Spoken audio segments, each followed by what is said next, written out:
What up, people? Welcome to the Freedman Collective What's for the going on, last everybody? in August 2021, August 31st, 2021. What's going on, people? Hey, what's going on, man? It's your boy Adolph J. Rocky. We doing it. We coming back, bringing y'all. What happened? Was muted? That was No.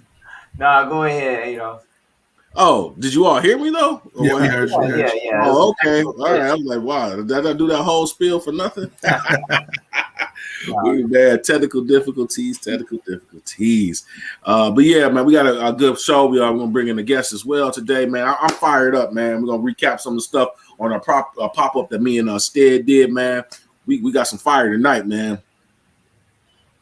yes, we do. Yes, we do. What's up, Erner? What's going on, y'all? Touching base from Lansing, Michigan. Definitely Yeah. here for the discussion, like always. So, looking forward to it. Man, I think we got Conspiracy Brother also with us today. Yeah, hey, what up, man? Ready to like Gerard said, build on what we talked about on the pop-up, have some newish developments, some new interactions that we've had, and just continue to talk about the work, continue to push for positive change.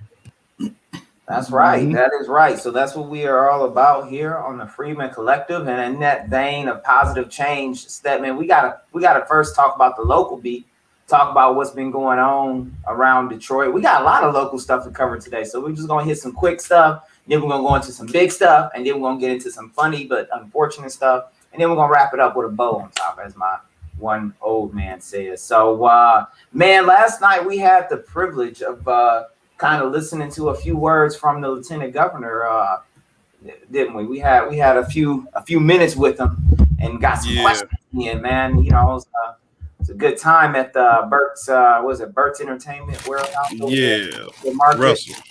Russell. Yeah, it was nice. Yeah, man. I mean. Hey, the event was what it was, bro. The lieutenant governor was there talking to a class. If it was 50 people there, I would say it was what, 10 to 12 blacks?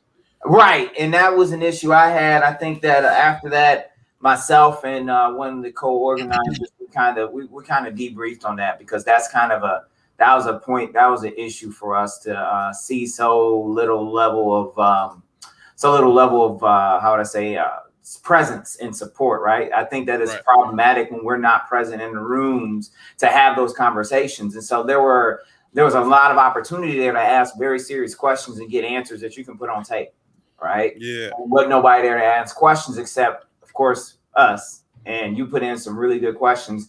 But one thing the governor said that was very strong is he was trying to get young professionals to come out and connect and network with each other, but also to be involved in the political process. And he acknowledged that the political process is a year-round thing, right? It's not just on election day. And he also enforced that we got to understand that there's primaries we need to vote in, right? Detroit just had primaries not too long ago, and people didn't show up. What was the turnout? 15%? That's what we said last. That's what we saw last. So we were able 15%.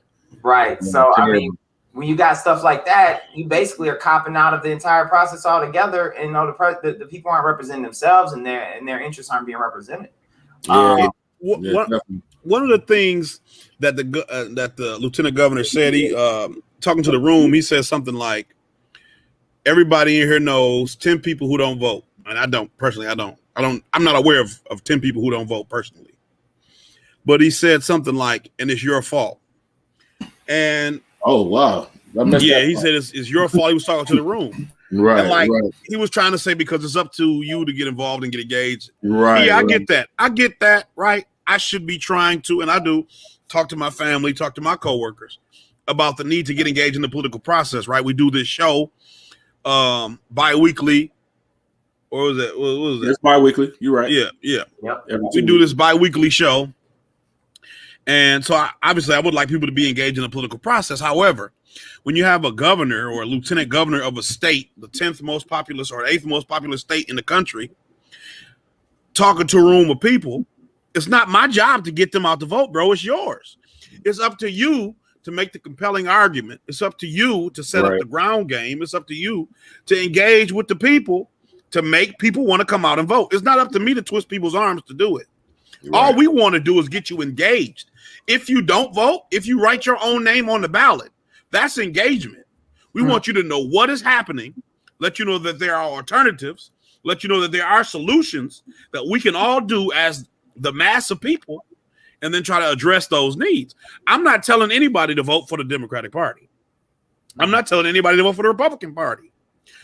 I will be more inclined to tell you to vote third party because I personally think that it's better for us to try to leverage our votes with third party in promotion of a third party or an alternative to the two-party system.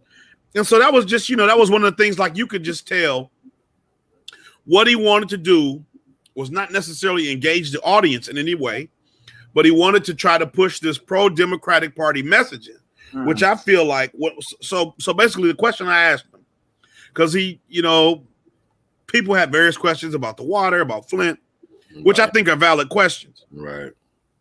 But I feel like they gave him the opportunity to kind of have an easy time addressing those and really remove any accountability from the administration.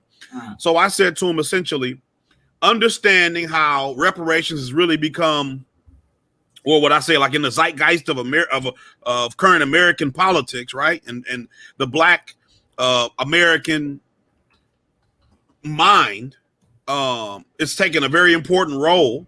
Understanding Michigan's specific role, having one of the largest populations of Black people in the North, understanding the role that Michigan played and Black people played in Michigan, and that our culture throughout the country. Has the Whitmer-Gilchrist administration done anything to try to push forward a bill like the bill in California to study reparations? In Michigan, understanding the overtaxation we've talked about, understanding the conditions of people who live in cities like Inkster, Ecorse, River Rouge, right? Flint, Jackson, Muskegon. Are y'all doing anything essentially? And basically, no. He said no. I mean, he didn't say no, obviously, but he said no by what he didn't say. Like, for example, somebody was talking to him about the flooding from the rain, and he said, "Yeah, we're trying to give $350 million, but the Republicans, they had a deadline. They was going by July 24th. They were July 24th. They were going to have a budget passed, and they didn't. And so that's where the money is. And so, he didn't have a response like that. Well, yeah, we're trying to pass the legislation, but the Republicans are holding up. We're trying to study reparations. We're trying to study Michigan's role in either the slave trade or specific policies that negatively affected the Black Michigander population. None of that. We're not using the two premier colleges in the world, Michigan and Michigan State, and all the vast resources they have to try to figure out ways that we can rectify things that the state of Michigan has done to Black citizens, specifically in Detroit and in those suburban Black towns that I mentioned. He didn't have that. He mentioned the bill. Guess what he mentioned? The bill that I already tore down. We tore that down. The Erica Geis SB 1034, right? Right. That bill is no good. We already told y'all it was no good, and we told you why, right? We also told you that the woman who wrote the bill, her lineage is not a descendant of freedmen. It's not American Negro. So it doesn't contain the specificity to address the needs of our group. And he didn't have nothing. The fact that he even threw that bill out, he didn't know we already knew about it. He don't know me from Adam. So he just threw that shit out, and he didn't even expect me to, because he didn't speak. He had a microphone, but I was louder than he was. So he didn't even speak that, Erica Geis introduced a bill, and he kind of just poo-pooed over it. But that's a bad bill. I didn't get a follow-up. But that's not a good bill. I mean, I said that verbatim. This is a bad bill. So, I mean, the work needs to be done. I did give him, we gave him a card. Hopefully we could get in some kind of contact. I'm not optimistic because we don't have large sums of money to host fundraisers and events so that he can have a better chance of winning re-election. But I hope we can begin to put pressure on specific political leaders in the state who want our vote, who want our support, who want us to get out and give them something and don't want to give us nothing for it. Right. And so it's interesting, that was a good question that you asked, Stedman. I'm glad you asked it. I'm glad that we got some type of answer that people, and here's the thing. Remember this, guys, if you weren't there, I showed a picture of it just a second ago. Two things to show you. One of the problems I'm dealing with in the community of Metro Detroit is trying to engage more young Black people to actually be active in anything. And I just dropped an expletive and I didn't say it because it's that serious. Like, people are not doing anything except what personally serves them. Detroit is a very fast city, is what I've learned. Detroit is crazy. That's kind of why I named this show this title just off the rip, because it's just kind of like people come here and they try to do all these different things. And it's just really snap. What can I pull up? Quick money, quick time, quick fun, and quick politics, right? And so all this stuff culminates into the big story we're going to talk about today in terms of quick money, quick politics, getting your pockets lined before you get the line of the community even in place, right? So we seen people in this room who didn't look like the folks who we had originally invited. So there are a ton of, no shade, there are a ton of white folks in this room, but the Black folks that me and my co-organizer invited, the thousands of Black people, young professionals, decided this was not worth their time. So that's why this room looked the way it did. And that's why the first two out of 3 or 4 questions, the first couple questions were softballs, as Stedman said. They were softballs because these were already hardened Democrats who were just about the political game rather than the policy and the tangible, constructive progression we need for our community. They're here almost like those grifters that we talk about who are just out to have a piece of their pie or their butter biscuits from being involved in the the process or the corporation, as they call it, of the political system, right? They just want a job, right? And that's one of the things. Like, even with him, he said, I left a very lucrative profession with Microsoft or whatever, and I own 2 businesses that I sold or whatever. And it's like, I get that you're in a room full of young professionals, so in some way you want to try to show, like, I don't know, that you are a professional. Right. But like, I don't live in that world, so part of it is just like all trash to me. But I mean, like, I find it funny that elites believe that there will ever be any redemption for the people through elites. You see what I'm saying? Everything you do, for me, the bulk of his speech was all about how to make yourself look good to eventually run for office. That's really all. Like, be politically engaged for a resume builder, so that if you decide to run for office one day, you could do it too. Because, like, what was your goal? You ran for city clerk to do what? Like, I don't know what the city clerk does apart from the election stuff from Gerard talking about it. Yeah. Like, what does the clerk do? And the city records, you know what I mean? Things of that nature. It's a pretty big deal, bro. I'm not saying it isn't, but I'm saying, why do you leave being an engineer at Microsoft to be a city clerk? Now, he said he did a lot of community organizing, but right. So let me. So with Garland's background, because I actually was, so full disclosure, I actually was volunteered for his campaign when he was running against Janice Winfrey. Just like but it was more so being against Janice Winfrey than it was necessarily being so pro Garland. But I knew him I was introduced to him through another associate of mine in a nonprofit, because they both were linked in the MoveOn.org. So Garland was like a IT person with MoveOn.org. Also, he was down with the Obama administration as well, and served in some sort of capacity in campaign something. We could probably, if we want to pull it up, Darvell, if we want to, if you choose to, we could probably go into it. But yeah, basically, again, young guy, promise. You know what I'm saying? IT field, when he uses IT skills in the nonprofit sector, you're right. In the nonprofit sector, that is closely aligned with Democrats, and so he has that background, right? He also was part of I think he also was in Duggan's administration, like shortly when Duggan came in, he was some sort of IT professional for the city as well, and then that was his jump off to go against Janice Winfrey, right? in that capacity, but saying, hey, I've been in all these different roles with these different organizations, MoveOn.org, Obama, you know what I'm saying, the Douglas administration as an IT professional. He had some particular role initially. And so he had those bona fides to go against Janice, who basically seemed like she's just bumbling and fumbling and bumbling and fumbling these elections, right? Janice was like a math teacher prior to her, a professional math teacher prior to her getting this job. So it looks like it's, because of all the problems, she was just, overwhelmed by it. He's going to be bringing in that, new efficiencies. Like Wonder Kid. Right, exactly. So you got it. You know what I'm saying? And then so from there, very close election or what have you. And then, obviously, what's the governor's name? Gretchen. Gretchen Whitmer, right? And I guess they needed somebody to appeal to the black Detroiters because with the black face, you know what I'm saying. Also because of what he's done, he's very accomplished. Rising star, bring that rising. Also he's coming from the eastern part, southeastern Michigan. He's born, I'm saying he's from Detroit. It has Detroit roots, right? Her being from the western part of Michigan, me personally, of course he never asked me, but I would have never hitched my wagon to Gretchen because now he's going to be permanently linked to her. You know what I'm saying? And anything that comes out of it or what have you.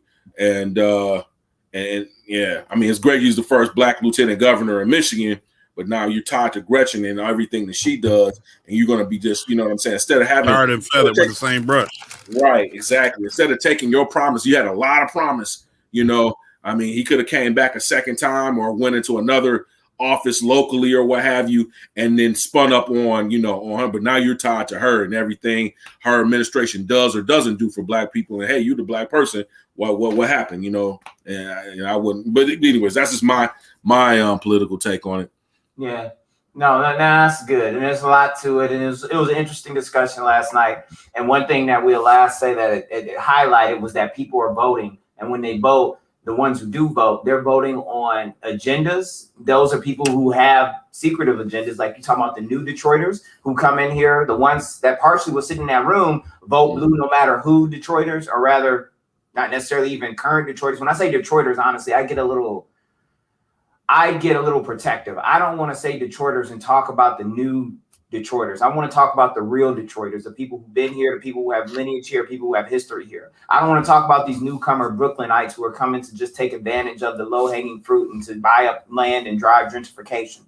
I don't want to talk about those folks who don't even look like the folks who occupied and ran this city for years. I want to talk about the original ones. But the people who are showing up to the polls, in many cases, are those new folks. And those new folks are driving forward individuals who are going to undermine Detroit's current population. And they're also undermining the ability for Detroit to be self-deterministic. However, the ones who are original Detroiters who've been here for year in and year out, those people are still voting based on incumbent name recognition and family name recognition. And that's how we get to talking about people like Coleman Young Jr., the third, the second. And that's how we get to talking about, all other individuals who've been on, a lot of individuals who've been in power and in places, right? Mm-hmm. A lot of them are talking about getting, a nod for Kwame. Like, who is Kwame going to endorse? Like, are we really going to talk about Kwame endorsing somebody at this point? I mean, I guess you could, but it's just like, why is there so much motivation to tie his name and weight of his name to a candidate in order to create the determination of who you should vote for? And yet none of this is talking about policies or how we're going to strategically support the residents of the city. So that's kind of where we're getting into our main topic today, right? This Detroit FBI raid, corruption, this stuff that's going on is finally being uprooted by the FBI, right? We complained when, who was it? 45 wanted to send, stormtroopers and secret agents and certain agents into the city to look at gang violence. Remember, Trump was trying to do that at one point. We complain, but now you don't get a choice and you don't get a heads up. You don't get no warning. The FBI just shows up and raids your house and your city hall. And so, Gerard, how we gonna talk about this? I do have a video to show, but I think we have a guest we want to bring in here. Yeah, man, we all want to go ahead and bring in our brother Ramon Jackson, man. He's leader and founder of the Pressure Movement, man, influential grassroots organization here in Detroit, man, bringing, again, just as the name suggests, bringing pressure on these politicians. He has a lot of valuable information in regards to these events, these upcoming events that we are just kind of hearing about in the press, but he's known about behind the scenes for a long time, man. So let's go and bring in our brother Ramon. Ramon, can you hear us, sir? How you doing? How y'all doing? How y'all brothers doing? Hey, what up? Great, brother. Hey, Ramon, listen, man, like I was saying, and I'm going to hand over to Gerard, I want to throw a quick 2-minute clip in here just to get the groundwork out the way so y'all not repeating a bunch of stuff that people don't know yet. There is a very salient, issue here that was quickly covered within a clip I'm going to show by Local 4. And so we're just going to watch that, and then I'm going to let Gerard take it away and lead us through this conversation. Okay. So let me play this real quick, y'all, and we're going to see what's going on. City Hall and the homes of 2 Detroit City Council members. Glad you're with us at 5. It is part of a corruption investigation that has already led to charges for 1 council member. But today, the FBI's focus was on Councilwoman Janae Ayers and Councilman Scott Benson. Victor Williams is live outside of City Hall with what we know about why this is happening. Victor. Yes, well, FBI agents spent hours right here on the 13th floor of the Coleman A. Young Municipal Building collecting any evidence that they could rack up in this investigation that apparently has been underway for months now. Janae Ayers and Scott Benson are 2 Detroit City Council members who have found themselves targets in a federal corruption investigation. That's why we're doing these search warrants, because the citizens of Detroit have a right to a city government that is free of corruption. FBI agents started the morning raiding the offices of the 2 at City Hall, loading whatever evidence they could find into vehicles. At the same time, raids were going on at the homes of Ayers and Benson as well. With former Councilman Gabe Leland resigning after pleading guilty to misconduct in the office, and federal bribery charges being found against Councilman Andre Spivey just weeks ago, Ayers and Benson being investigated now makes 4 recent city council members being in hot water. Councilwoman Raquel Castaneda Lopez believes more training is needed, however. She's commenting on the matter in a statement which partly reads, quote, "In order to promote an ethical environment within city government and to ensure ethical behavior of public servants, I request that additional language be added to require annual mandatory training on the city's ethics ordinance," end quote. Now, neither Ayers or Benson could be reached to make a comment or give a statement regarding this investigation. But the FBI, if you guys out there at home know anything about any type of public corruption that may be happening, the FBI, they want to hear from you. You can always call them and leave a tip at 1-800-CALL-FBI. Victor.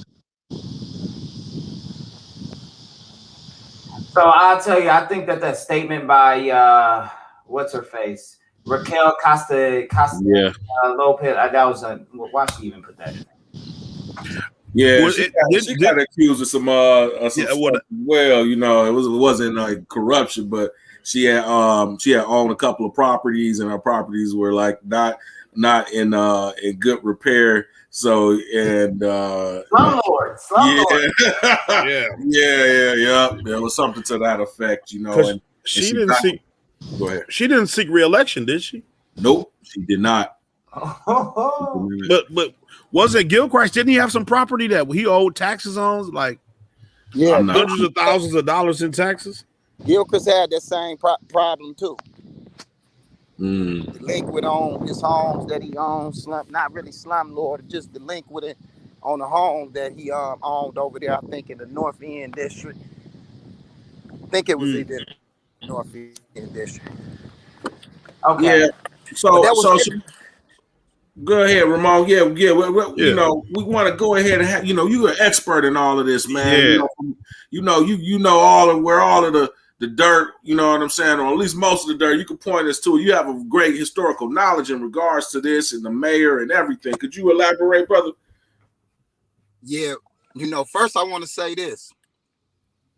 The statement by Lopez, that was horrible coming from a city official. because we're not talking about an ethical issue. We talking about criminal, not ethical. Right.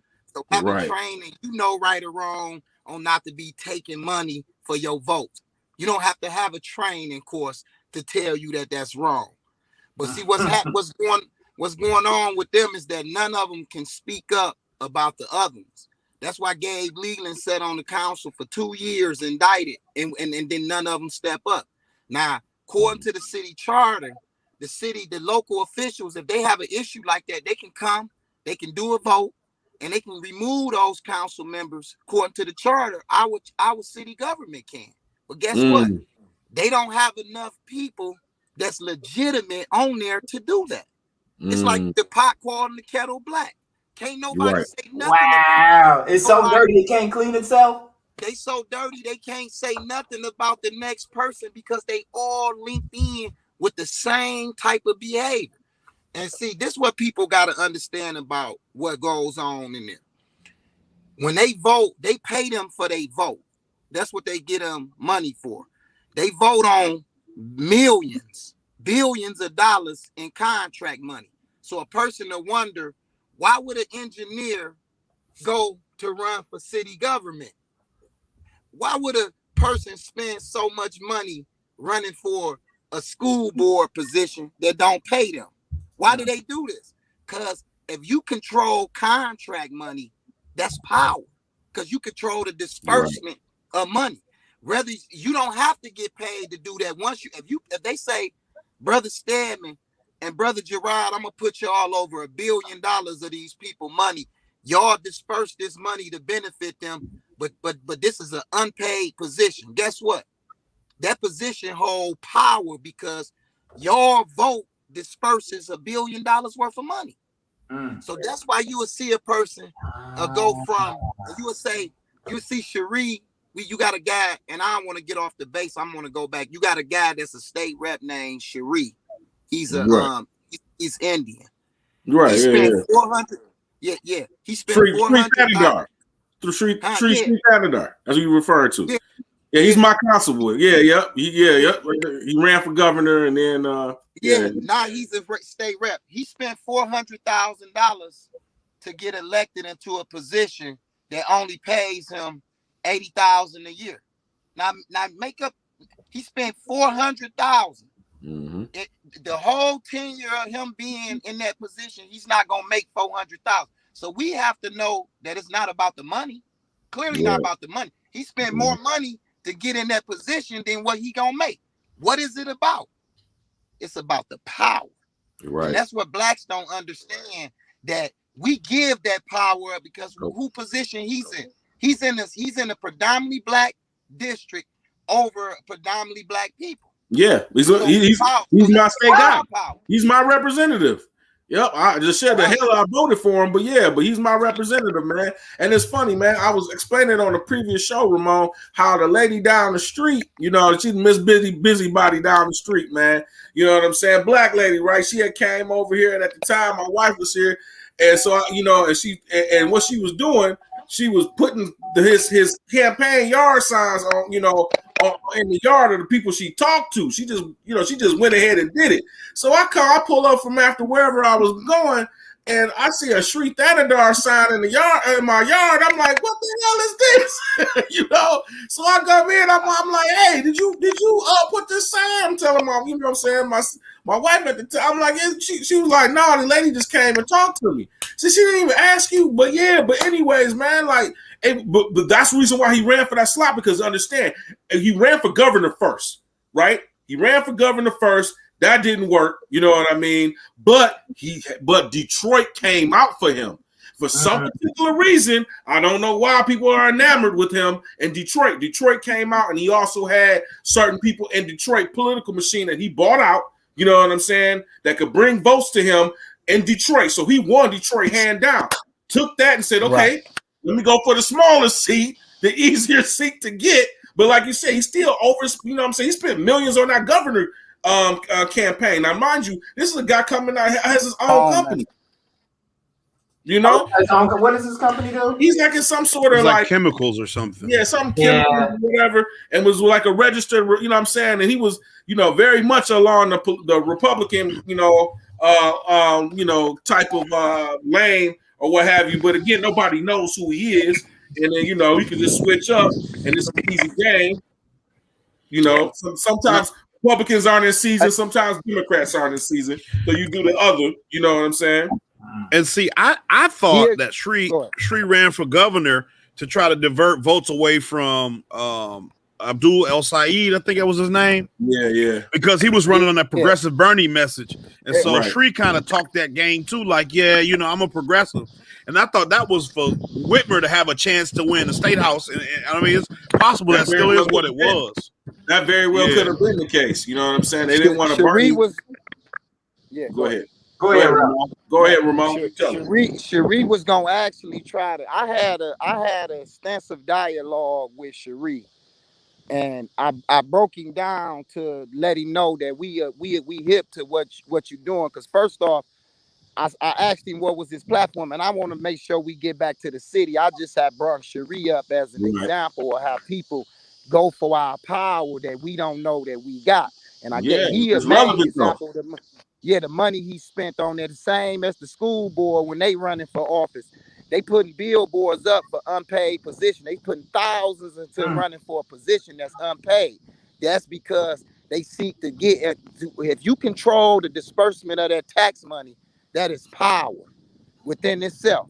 And it's all type of people that's trying to get close to you. Yeah. So they buy you. So when I Cherie was gonna try to run for mayor. So when I asked him what was his platform, he told me that he wanted to help black people out, and he basically wanted to help establish the economy here and there. And I asked him a question. I say, well, how many black people worked at them companies you started? You didn't want to help black people when you had those companies?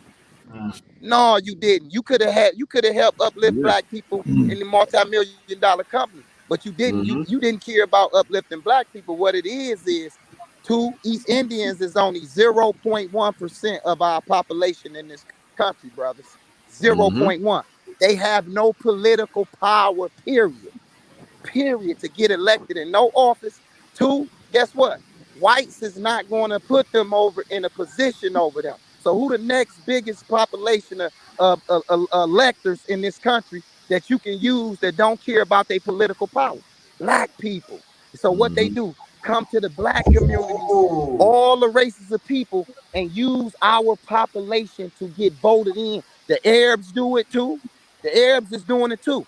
They only 1% of the population. So guess what? They don't got enough population to vote them in. They know ain't no whites in the all-white district gonna vote no Arab over their tax dollar. So who will though? Who don't care about their political power? The brothers was talking about them when we started this show. Black people don't. We don't vote. And then we vote for popularity when we do vote. Yep. And that's where we go wrong there. Now, them individuals that's indicted, Scott Benson, Janae Ayers, they are defendants on the lawsuit that me and some members got pending. But they also are borderline signatures on everything that Duggan does to harm the people. Those are for sure signatures against the people on that board. So what's going on with them don't surprise me. And this is what the residents must know in Detroit. If the feds came forward and raided their house, they already got probable cause to believe that a crime has been committed by these officials. Now the problem is, what are we going to do as a resident? You got a residents who don't know that it's their time to move on these elected officials. So guess what? They'll sit it out, and if the feds don't indict them, they'll stay on city council and get reelected again. Because the residents don't know that it's our time to move. They think, oh man, the feds done went down there. They don't know that that's their money. They don't know that the city council, including Kwame Kilpatrick, never stole nothing from white people in his life. He wasn't robbing white people. Everything they did, they stole for black poor residents. They ain't steal white people money. They stealing black people money. So the black people got to move on the issue, and they won't move. So if the feds don't go forward and indict him, they gonna Scott Benson gonna run. He gonna run to be reelected again, and he gonna wait and see if the feds take him down. That's what they gonna Yeah. happen. He's already unopposed. I mean, you know what I'm saying? He ain't got nobody running against him. He So that, wasn't you really know, unimposed. They knocked everybody off the election ballot because Brother right. Malik, be with me, he collected 640 signatures. The maximum is 650. I helped him personally collect them signatures. They did was waited weeks and weeks, and this was unheard of. The time they waited to count the signatures and the Mm-hmm. stuff that they did to deny Brother Malik from getting on that ballot was unheard of. Nobody collected as many signatures as me and Brother Malik and everything. So what they did, he didn't run uncontested at all. What they did was they made his seat uncontested because they needed him for what they tend to do in that area. Duggan do. Right. Duggan need him. He automatic. He never voted against Duggan in his life. I want to say this, and I'll be quiet because y'all might have some questions for me. Scott Benson, one of the individuals that's indicted, he's not from Detroit. So when the brother was initially started this show, he talked about how people just come down here from anywhere and just move in on us because we sleep. Scott Benson is one of them individuals. He come Mm-hmm. from all the way across the country. He come and he move into the nonprofit sector in Midtown. That's where he from. But guess what? When he got to the nonprofit sector, he seen that he had to continually go to the city government for contracts and grants. So guess what he did? He said, why not become that person who dispersed the contracts and grants? These is the people who control it. He Right. learned that by being in the nonprofit sector and having to constantly go to the, and we as a community got to know that they hold that power and that when we vote or when we don't vote, we give that power over to them to disperse our contract money, our tax money, our grant money. Wow. Exactly. You know, oh wow. That Exactly. Bars right there. Yeah. Yes. So what got to happen now is if the community don't wake up, it's gonna all come down to what happened with the feds because we failed to wake up. Right now, what's supposed to be happening is the community supposed to be saying it don't matter what the feds say, you got to get off this council. You not to be trusted. We Right. ain't waiting on the feds to do nothing. That's our money that they are saying. See, let me say that. Sam Riddle and everything. When they go, this is what they pay the council for. They get up under a council member and they give them money. When they give them money, they give them money for their vote. That's what they give them money for. They buying a vote. They buying a yes vote on the dispersion of a contract. But guess who money it is? It's It's ours. our money. It's Mm-hmm. not the feds' money. It's not white people money. It's poor blacks' tax money that they being paid to sell for. And every time they sell a contract, they deny us a right to get our funds redistributed. They deny us a right to empower ourselves through the redistribution of a contract. Every time they letting them whites buy contracts from them, Mm-hmm. they taking from us. You know, what you said, Ramon, was very powerful, and it really opens up the door to understanding a lot of this behavior. What you said is having the power over disbursement and allocation of government funds is enough of a power trip in and of itself. Don't nobody care about how much you're getting paid to do it. Come on, Because man. there's so many other perks that come with having that leverage, that Thank you. signature, Thank you. that people That's will right. get paid from everybody else except the damn government they work for. That's So right. I remember, and I told the guys about this. There was this woman I met that I went out on a date with, and she told me she was over this disbursement and contracting of some of these funds out of the mayor's office for some jobs. And I'm going to be a little inspecific because, I don't want to reveal immediately yet. But she was telling me she was doing this stuff for the mayor's office. But after she told me that, after she told me all of her work history prior to that point, and none of her work history aligned with what she was doing at that moment then for Right. the mayor's office. And so it made me think. And one thing that also that came to mind is that she also told me that she got put in that position by somebody who knew her and just said, "Hey, I think this might be a good job for you." And it reminded me of some of that nepotism, some of that inner circleism that also is pervasive in this space. After you get certain people elected and reelected, and they just get into a protected position of incumbency, you start having them pull in their friends, their brothers and sisters into their entire scheme. It almost That's becomes right. a racketeering. It almost becomes, what's that? The thing that GM and Chrysler had. What is it? Rico. I mean, like there's so many. That's right. It come in conspiracy. It Yes. is. Yeah, I mean, That's exactly. this is old as politics is gold, man. You know what I'm saying? I mean, you know, the first is this is Tammany Hall, man, in New York City. You know, That's the gangs right. in New York. You ever seen that movie, Wall The Gangs in New York? That's a Hall. beautiful movie, Sweet. man. That's right. a beautiful movie because it's very accurate on like the sources between criminality, government, Politics. That's right. and politics, right? Boardwalk Empire. That's another one that talks about it as well. You know, government, politics, you know, so on and so forth. That's where we get the Kennedys from and all of that, right? You know, but here's the thing with, you know, like Biggie said, you know, at the end of the day, see, our people get indicted. You know what I'm saying? You know, my mayor Giuliani ain't trying to see no black man turn to John Gotti. You know what I mean? Like, you know, so Right. that's the limit for us. You know what I mean? We'll be the face of corruption, even though this stuff has been going on at levels unprecedented for decades and Well, decades. That's You know right. what I'm saying? But we'll be we'll be the face of it. You know, but no, I'm not saying it. And believe me, by no means. At the same time, I'm not trying to take away from us pointing at the ones who are participating in it. You Oh, know yeah, what I mean? yeah, yeah. You get that too, right? No, we shouldn't absolve those who participate in this, you know, in corruption and say, oh, you know, because we got a bad problem with doing that as black people. We feel ashamed, so we want to cover it up and be like, well, damn, you know, white people did it, and why they ain't get it, you know what I'm saying? Why we not down on them? But, you know, I'm not saying that. Now, you could be it. Both things could be true at the same time.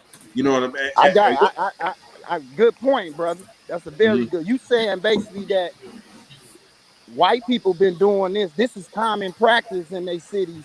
I mean, one amongst them, the Ponzi schemes and these political ploys that they plan. But with the black people, they broadcast them. They put the mash on them for something that's consistently going on.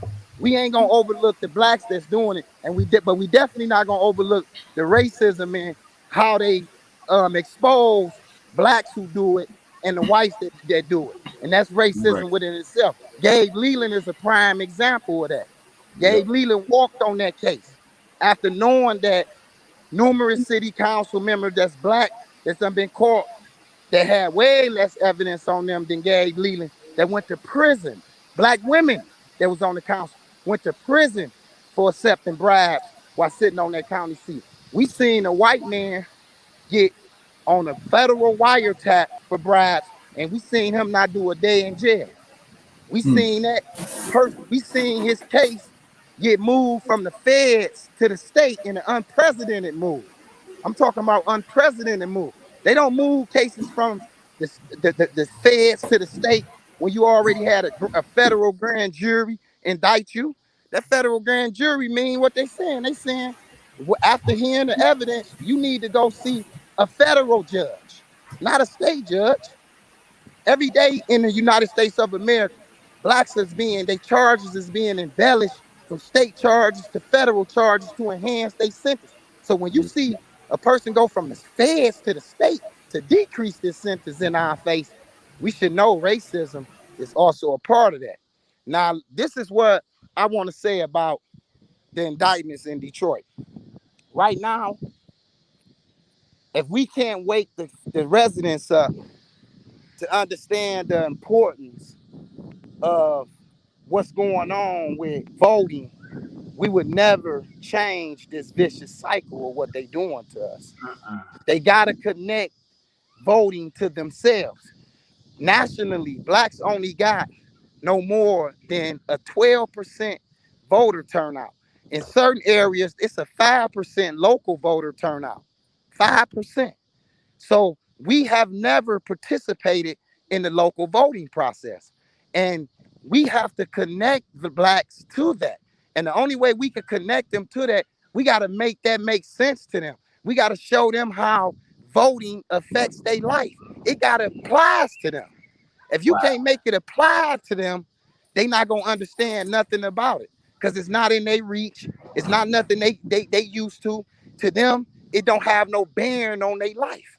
You have to teach them how it has a bearing on their life. We have to do that. That's why we got to do that, because we really the only ones that know it, brothers. So you know what? You just made the case, unfortunately, for our boy,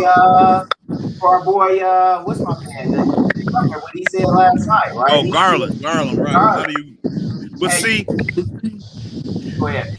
What Brother Ramon just said, that requires a level of truth and honesty, right? That Garland Gilchrist cannot show, because you don't get positions like that by being rooted in anything like justice or truth or honesty. You get a position like that when you're rooted in corruption. You have an investment in an evil, wicked system, and so you perpetuate those same behaviors and cycles of corruption over and over again, right? Listen, it's like chaos is a ladder. You have to keep the chaos going if you're gonna keep going up. Because the moment you fix it, all of a sudden, you know, it's like what is it? The emperor's clothes fall off, and it becomes a slide. as soon as you fix it, it becomes a slide. You slide on down. Well, what would you need you anymore? You know what I mean? But yeah. And even just to kind of highlight, like what Ramon was saying. You look at the governor of Illinois, Blagojevich, who was essentially selling Barack Obama's Senate seat, right, to the highest bidder in return for campaign donations. Now, Trump pardoned him out of office, or out of prison. Mm-hmm. But that story wasn't given the type of gravity that I feel like it deserves for the level of crime that it actually be. Now maybe in local Illinois news, WGN or something, there was a more of a focus on that. Mm-hmm. But you look at just the over the course of the go out of state. Gabe Leland, bro. Well, the fact the local press didn't even look at that, but they killed Quantum like that. Like, well, yeah, but I'm saying even higher. Duggan as a former federal prosecutor, right? His father was a federal judge, but we understand the connections he has. Well, look about over the pandemic with those 3 senators who they talked about with the insider trading. Nothing happened to any of them. I think it was 2 Republicans and a Democrat. Mm-hmm. Nothing happened to any of them. They were allowed to go on about their lives. Now, the one senator, the lady who lost her reelection from Georgia, her husband owns the company that owns the New York Stock Exchange. She worth something like $800 million. So it's a conflict of interest for her to even be able to be in the Senate. But we see her in the Senate.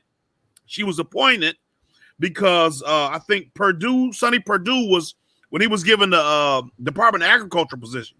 And so what you see is just at every level of U.S. government, there's corruption. We were talking to those Indian brothers yesterday, Sri and Jay, about how different corruption is in America versus in India, where in India, the corruption is very blatant. Hey, you want something done, give me $2.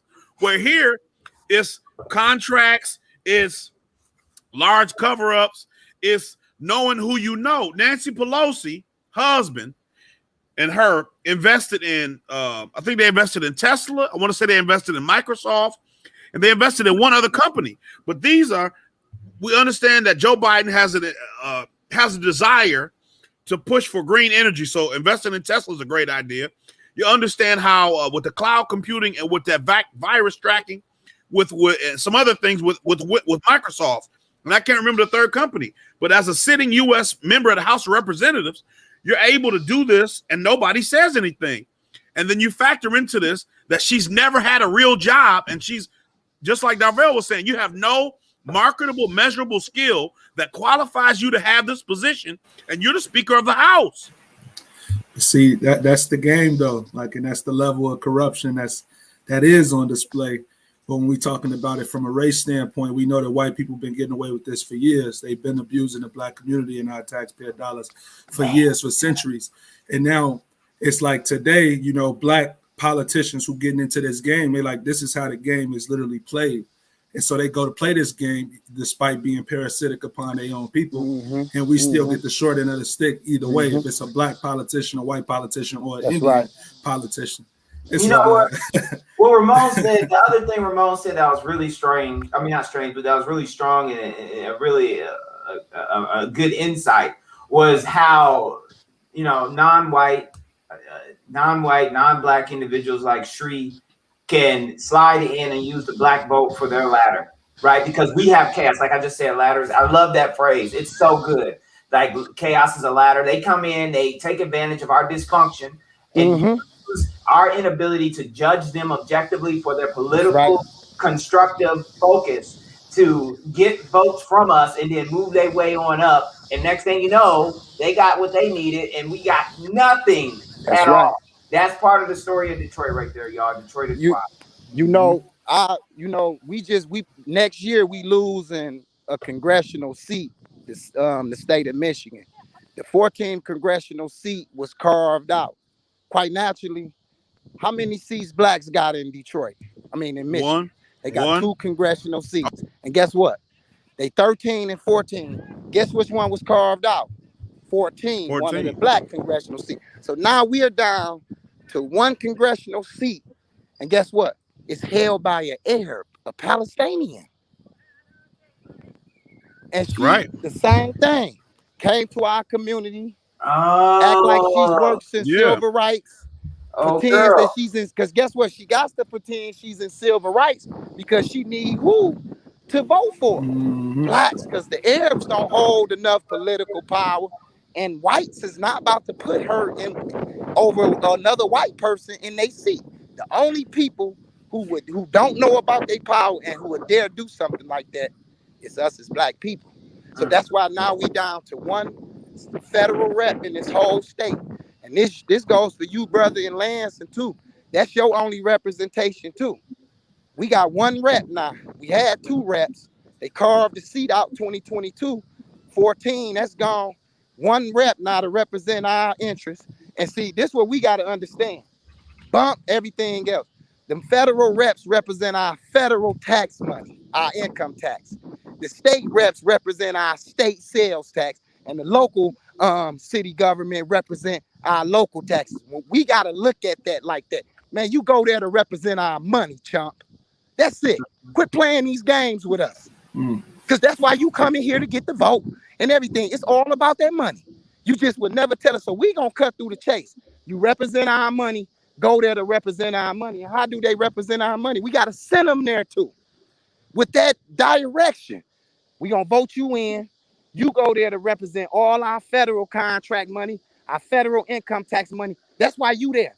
We going to let you in as a state rep. You represent all the sales tax this black population collected they collected from the blacks in the state. You make sure that we get our stuff distributed back to us through state contracts and the state grants. We putting you in these local positions to represent our local tax. That's how we got to do that. And that got to be the understanding with these politicians. Period. That got to be that thumbed down understanding. This is why the situation with the representation matters is such a problem. Because if you just voted for a black person or a not white person because they're going to do you better without any type of actual constructive criticism or critical thinking or critical observation, you set yourself up to lose. Because black people have the same capacity to destroy black people as white people do. And so does everybody else. And so unless we determine to hold each elected official to a standard, we're always going to be on the bottom looking up. We have to get out of this mindset. Like I said in the last couple of shows, what good is a black Superman if he ain't stopping racism too? What good is a black Superman if he going to address your needs the same way as white Superman? You might as well have white Superman, because at least you can say he don't know no better. But if you from my community, what good are you? If you here from my community, but you act like the world's problems are more important, you're not addressing my needs. Yeah, that's exactly what's happened, man. It's a very sad story, unfortunately, and it repeats itself on cycle And it's just so timely that this, the talk from the lieutenant governor last night just underscores that. But at the same time, we might argue that he's using the same mechanism that he's telling people not to enable himself. Maybe not. Everyone's got a different opinion on that. But like I just posted to Facebook, like Brother Ramon just said, too many people use Black political ignorance and inaction as a ladder for their political career, and we receive nothing in return. And that's just the story of our politics right now. That's the story. Yeah, I know I wouldn't want them handling the reparations task force knowing this information and all the dollars that's gonna come from that. What? You know what? Unfortunately, you saying you glad the proposal P went down in flames, huh? It might be, but it's still two more. It's still two more options for it to get through, So yeah, I'm saying that I'm talking about at a state level, even thinking about it from that point. But like he said, it's about the disbursement. So even if the federal government came through and they dished it to the state and then gave these cities a responsibility to disperse it, that power that they'll get from that is it's definitely dangerous. So yeah. Yeah, no, that's pretty interesting. Like, just to have power over money is enough money for somebody. And see, me and Gerard were talking about that at the event last night, because you look at the way that the politicians, generally within the same vein of what we're talking about, so you stay in Afghanistan for 20 years. And you give GE and Northrop Grumman and all these different military contractors, Boeing and everybody, you give them these contracts. And so what happens? As a result of those contracts, they donate money to your campaign down the line. And so it's a vicious cycle that continues, right? It's a cannibalism or parasitism on the American people at large. And we're seeing that at a microcosm in the city of Detroit. Just for example, my dad, he would say this all the time, like I guess in like 08, and when John McCain ran for Senate, he said John McCain spent like $20 million to run for Senate. Why would a guy spend that much money to get a seat that only pay you $200,000? His wife was a millionaire, but we know why. This is why. Because you have access to all the decision making in the country, and really by extension, because of what America is, the world. You set the terms for the world, Well, so Gerard, we did seem to lose Ramon. His feed dropped out. So if you want to text or check in on him, that's fine. But I know we should pivot. If there's any last things before we pivot to our next segment to talk about the unfit and the unfresh.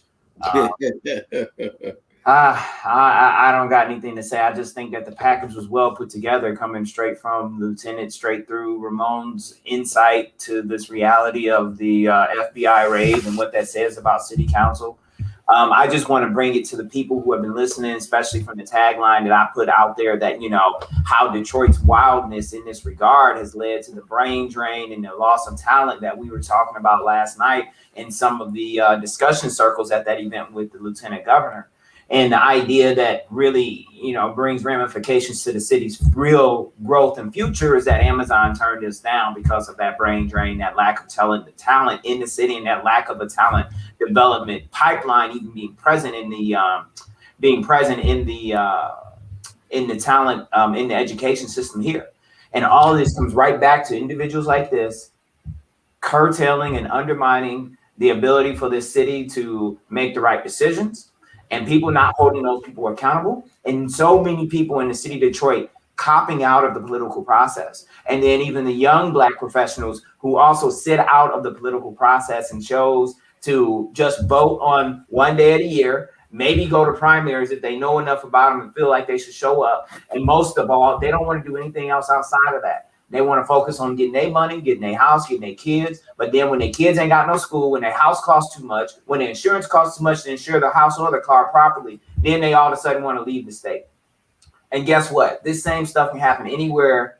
And most importantly, it'll happen more likely in cities that have a Black majority in the voting population. And when that comes about in the next city you move to, trying to run away from Blackness of Detroit, you're going to find yourself in a repeat situation. And just like the lieutenant governor said, it's on you. You didn't do anything. You didn't make anybody else around you do anything. You opted to live a solo life in a silo. and that's what you're gonna get. So I told you guys in the beginning. That's kind of where we are. So we really need to be engaged around this. I do see Ramon back, so I'm going to add him back into the feed and see if he's got any last comments on this topic before we pick to Unfit and Unfresh. Brother Ramon, you back? Sorry about that, brothers. My phone had died.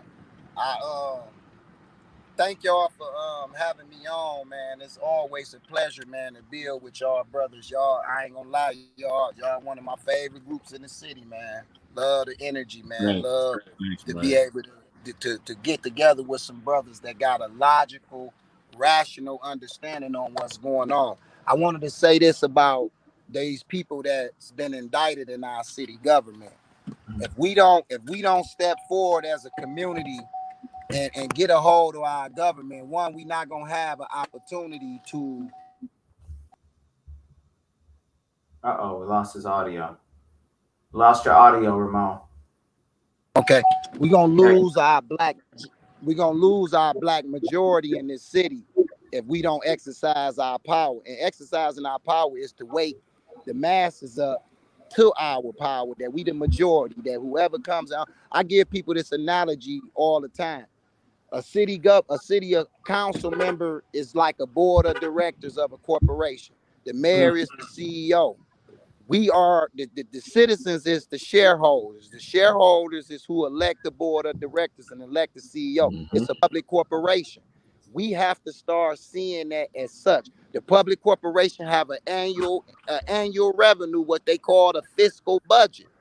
That annual revenue fiscal budget is our money. Black people have to understand it. Black people have to understand that everybody got their hands in that pot of money in all these hundreds of black communities, because we do not know about that money. We do not know that it's supposed to be redistributed back to us, and this is how we empower ourselves. The whole city government here in Detroit is corrupt. Every one of them. From everybody that sits on that council is corrupt. And I'm not saying this based on something that I think. I'm not saying it's speculative. I'm saying this for facts, for sure. Their voting record, I want to say this before I go. The voting record of a city official is what determines whether they corrupt. They are embodied with the position to represent the interests of the people. If you see your community in squalor, you know your city government is not representing your interests. So if they're not representing the people's interests, they are representing somebody's interests. And that is the private sectors and the rich corporations. It's plain and simple, because every government gonna have millions upon billions of dollars that's at stake in them government, because you're gonna always have taxpayers. So that's how we gauge if they representing us properly, by looking at the conditions of your community. If your community is in squalor, you don't have to question whether a city mayor or a city council is representing you. You know they not. I just wanted to say that and thank y'all for having me on, brothers. Yeah, appreciate you coming out, man. We definitely man. we got to get you here. Every so often we all get educated when you come around. So I know the viewers are going to find what you say. Appreciate it. But yeah, we got to get you on. I get educated for y'all too, brother. Same here. Awesome. All right. Well, thank you, Ramon. We're gonna get on. Appreciate it. Thanks, brother. Hey, bro. Peace. So this is an interesting one. Gerard, I don't know how to pivot out of that. Pivot into it. So what we could pivot into, man, is this is how I'll pivot into it, man, because the pop-up that we did, the reason why I want to retouch upon the pop-up on the subject about, should we have the gates up, right? We talked about it earlier, right? Saying about Sri Thanadar and Gabe Leland and these outsiders, or whether it be outsider, black immigrants or outside black people, right? It's kind of part of a pathology of us not having a gates up and making people respect our lineage, respect who we are.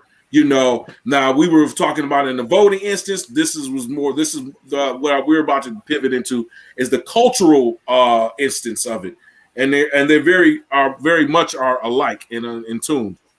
So I'm going to go ahead and share my screen. I'm going to get into, more concretely of what I'm actually talking about. So we critiqued in our last pop-up, we critiqued the Fresh and Fit show and the Abba and Priest. These are two YouTubers, two YouTube shows that are actually four individuals. Abba and Preacher show. So let me share my screen while I'm talking this now. Yeah, while he's pulling that up, I'll just show people when we talk about this Fresh and Fit, what he's talking about. He's talking about this YouTube channel right here. Yes. I was going to. Yeah. Fresh and Fit podcast Monday, Wednesday, and Friday, 6 nights. We're not advertising these Monday suckers. I'm just letting y'all know who we talking about. They got 385,000 subscribers, and if you go, they had quite some attrition, huh? Oh, they were higher than that. They were up to 400. They lost 20,000 people. But welcome to the Fresh and Fit, where we provide the truth to dating, fitness, social media, finances, and overall male improvement. You know how I feel about the male improvement shit. We show you how to fully optimize the dating market by specifying topics that relate to female psychology, dating apps, style, photography, and how to market yourself to women. I'm already they're in the red pill space, man. And they were real fast rising stars. Okay, so since you got that up, man, because I was going to do that, show Abba and Preach, man. So Myron and Walter, and that's Myron is actually a stage name. Abba's ABA. Mm-hmm.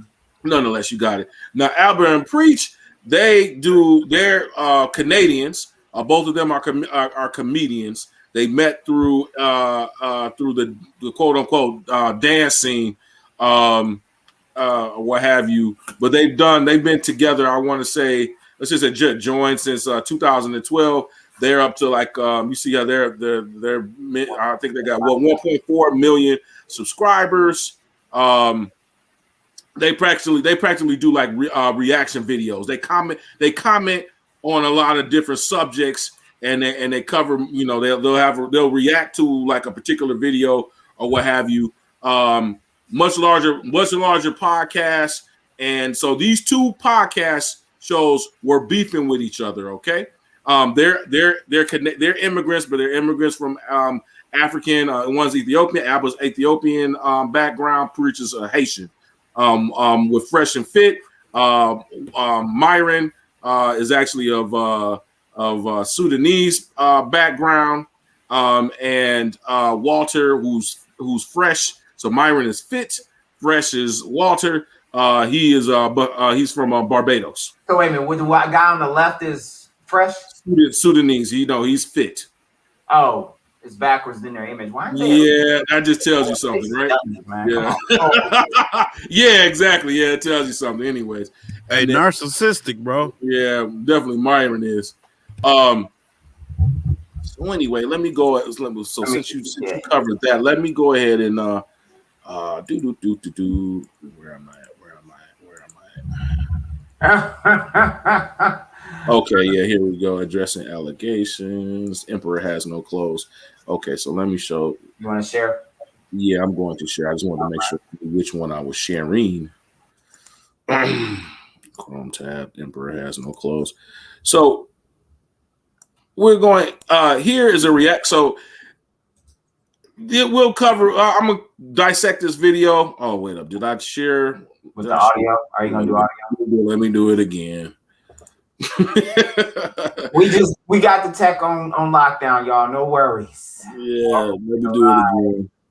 Emperor has no clothes. Share audio, and I need to remember to, when I do share the audio, to turn my. Can you mute me when I share my audio, man? Yes, sir. It gives a feedback.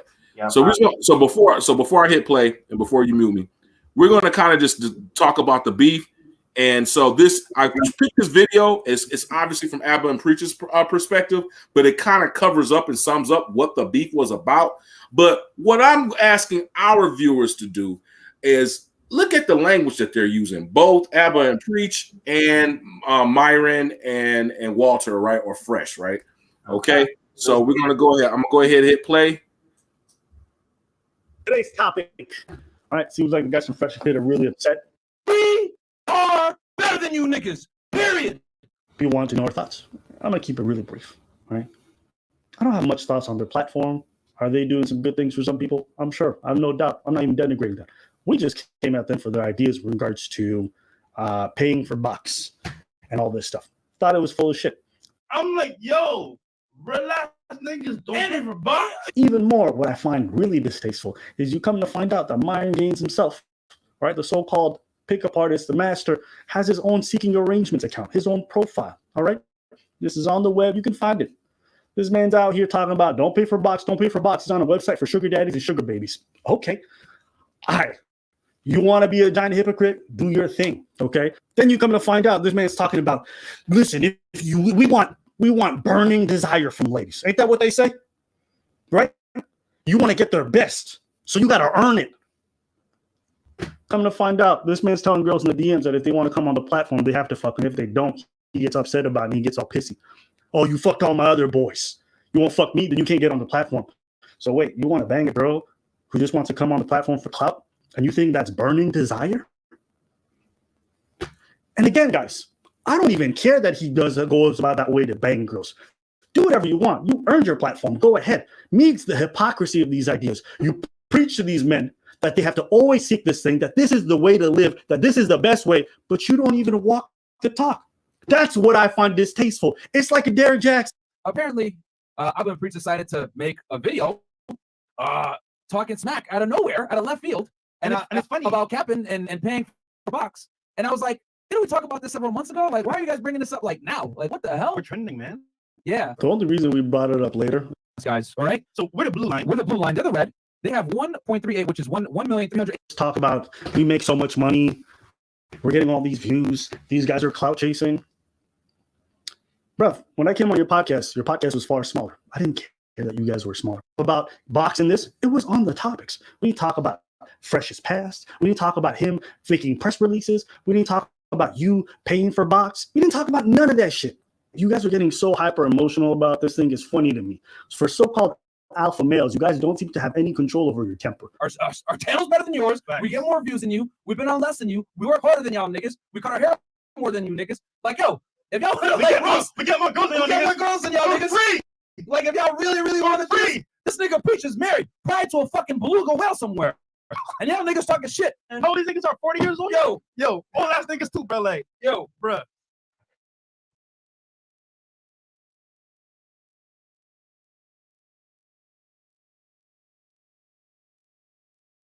You're still muted. Okay, I'm unmuted now. Yeah, man. So you see how frequently the nigga term was used. I was trying to get a clip portion, but Abba and Preach do the same thing, right? So here's where where we were coming from as saying, this is what happens as black, descendants of freedmen, man, when we don't check people about just taking our culture and our lineage. Also, when we give it to the world, you know what I mean, and freaking, you know what I'm saying, we show what our how we interact with us, and we make a commercial. Therefore, the world and these different groups feel like they can freaking just go ahead and just throw it out there. And then even like I said, even afterwards, like I said, these guys are younger than I am. This generation that allows for this to like occur, and they're using all these euphemisms and slang that we know that descend from those of the freedmen. Yet none of these people involved in this beef, right, are from our lineage. Absolutely none. Wow, that's what I wanted to confirm, because I'm like, all four of them are non-Adolf? All four, man. And yeah, so and I want to play everybody involved. Honestly. Everybody involved. So I want to go into further. Initially, so when this happened, it became like an avalanche. An avalanche of stuff came out. A super avalanche of things were coming out about the Fresh and Fit show. Fit, i.e. Myron, what was his real name, man? Stedman knows it, but anyways, we were talking about Myron's real name. It's like it's Amru Fadul. I put it in the chat. Right, Amru Fadul. Right, but He was a Fed. He used to work for. I just gotta. So I just gotta. He was a Fed, bro. He worked for, I believe it was Homeland Security in the Human Smuggling Division, which is probably why he's in Miami. And I mean, we have no way to know whether he's working undercover, under deep cover, or how all this is actually intended to play out.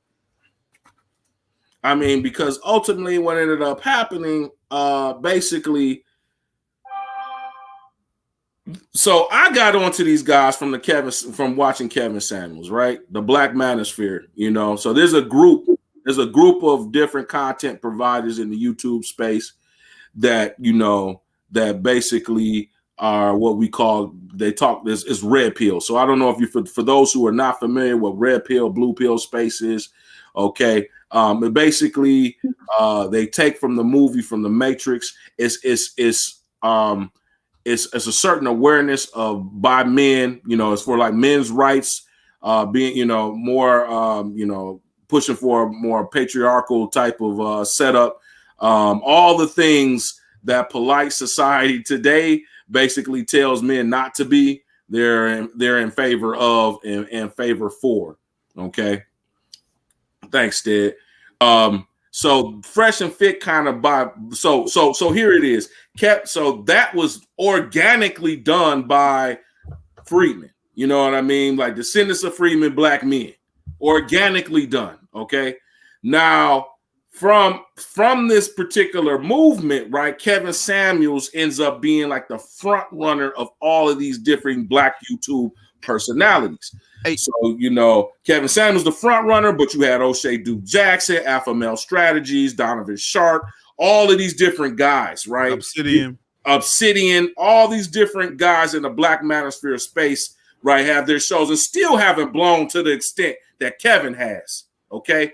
So now Kevin is the, you know, the poster child, right? He's the one who's made it into mainstream America, you know, coming from the YouTubes. Everyone started in YouTube. Okay.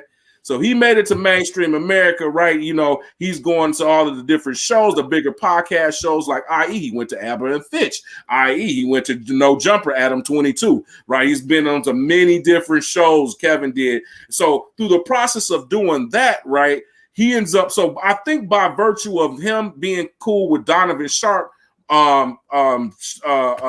Fresh and Fit, and Myron has a relationship with Donovan Sharp. I believe that relationship with Donovan Sharp was then parlayed into Kevin coming on to Fresh and Fit show, and a lot of other creators that they deal with, and that's how, like I said, that's how I became aware of them or what have you, because their show just started like in like maybe September of last year. So they had this myriad, you know, this real high, you know, high trajectory show, high trajectory based in streamers. I watch their content. I still watch it because I find it entertaining. Wow. It's hilarious. Yeah. So that show has really, I mean, it's exponential to say the least. It's overnight success. Right. I'm sorry to interrupt, but I just want to say this one part because I feel like to understand the red pill space, a lot of it what you said is accurate, but it's also understanding it's about black male accountability, right? It's also called the Black Manosphere. So like the white manosphere is called MGTOW, men going their own way. But the black in the incel community. Yeah, and so the Black Manosphere is considered red pill, you know, Black Manosphere, and it's about accountability. Be responsible, work, you know, make yourself better, become a better individual, have pride in your community, try to be a positive example for your community, be a father to your children, be a husband to your wife, those kinds of positive things that you want for black men to take up, especially when you understand how the black community and especially black males have been ravaged by you know, the mainstream political parties.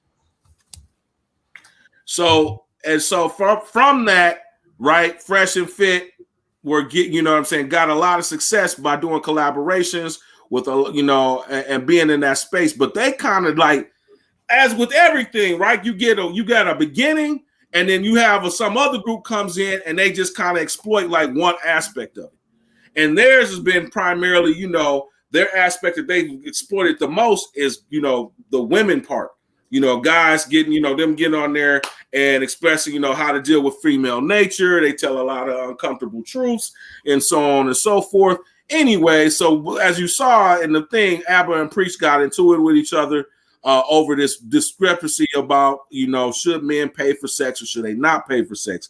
Fresh and Fit being against, Abba and Preach being for, but then Abba and Preach later on would do a video again stating, showing that, you know, hey, this is kind of hypocritical. But that's not, but all of the intricate points and details is not really my focus on this from our perspective, is that, listen, you know, the fact is that all of this is being done. Again, this has been like, and then multiple YouTubers are doing views. I mean, man, this probably brought a bunch of eyeballs into this space for you know, quite a lot. And they're just, like I said, they're just, you know, throwing out. You saw for yourself what they're saying, throwing out nigga, you know, they're using, you know, like I said, slang words. Now we know none of these people come from that community, man.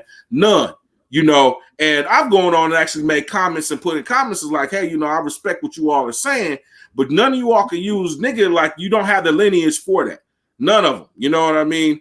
And this is just part and parcel of why we as black. Now, see, the average freedman, you know, their pushback will, oh, they're black.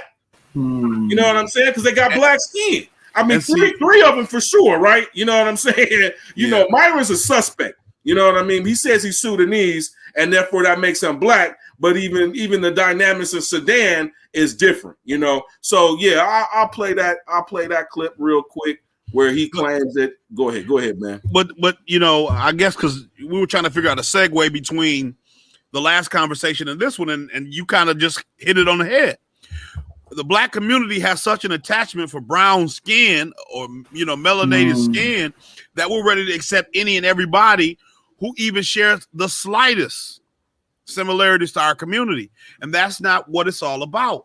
You know, it got to be something more than that. We got to understand that it's deeper than that. Everybody takes advantage of us. And I like Abba and Preach. They primarily focus on reaction videos, and I like their content. But we need to understand that even with the similarities, they're a different group of people. They're not us. It sounds like almost not only is chaos a ladder, but it sounds like somebody's still subscribing to the minority coalition.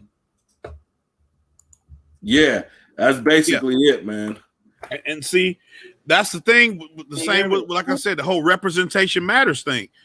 You know, we can't fall for that. We can't fall for that. You know what I mean? We can't continue to submit to an idea that don't exist. Like I've said before, the only black and brown and yellow coalition we have is when you got a light-skinned black person and a dark-skinned black person and a brown-skinned black person. That's it. That's your black, brown, and yellow coalition. Nothing else. That's your coalition, bro. I got another video to share. It's not with him. Reshare your screen because we lost you. Yeah, I stopped. Because I just went ahead and. While he's doing that, Ernest, you got anything to add? I mean, definitely great points that everybody done added. I think, you know, I agree with all of the sentiments that's been shared so far. I think, like you said, it's letting people in on our community, letting them be parasitic to us, and we end up seeing what the results is. No respect for our culture. I get that they probably sound like mainstream Black Americans, but just like Gerard said, they don't come from that cloth. They don't come from those customs. Why not just speak in an aggressive way that people from their culture speaks? You know, if that's the case, you know, why pretend to be something that you're not? And then I guess to tie to what Ramon was telling us in the previous one about like the politics, again, like you guys said, this is just a repeat of us feeling connections to people who actually don't have connections to our communities. So before you play that, I do want to add one thing. What this also displays is, you said something about the overnight success of the Fresh and Fit channel. And what I think that displays is, it displays how much thirst, how little guidance, how little confidence and concrete understanding of what our culture should be in this community of descendants of freedmen there really is, that there is a place for so many men to tune in and look for guidance on YouTube as to how to deal with our own women. it leaves such a vacuum with the dysfunction that we have in our community at the hands of the government of the country we live in, that people can move in who aren't even from this lineage, from this country, and create wealth for themselves on trying to tell us how to do better for ourselves. And they're not even from here. And we're just dealing with the same people trying to help themselves. And they just coming from the outside with their own ideas. Yeah, they can live here the whole time. And yeah, you can say women are the same across the board, no matter what the race or ethnic backdrop. But reality is, the only reason that this is on fire like this, because you compare it to the white community, is not nearly like in the black community. This whole space of the manosphere has a greater percentage of weight and leverage than what you will find in the white or non-black communities. Matter of fact, outside of white people and black people, ain't nobody else worried about how to deal with women, because they got their own cultural norms on how to deal with women, and they just go follow them, and that's how it works. That's kind of how we talk about, go back to the unprofessional thing, we go back to what we talked about in regards to the group that was at the lieutenant governor's speech last night.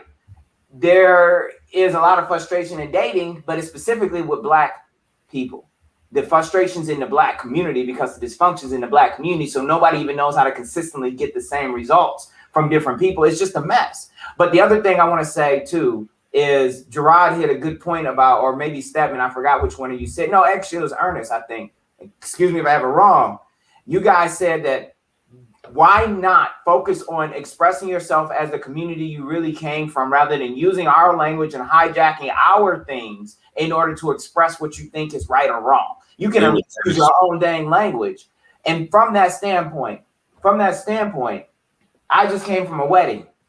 I went to a wedding over the weekend, Ethiopian wedding. Well, it was two cultures coming together. It was an Ethiopian and Eritrean. And there were so many different things they wove. They'll be the same.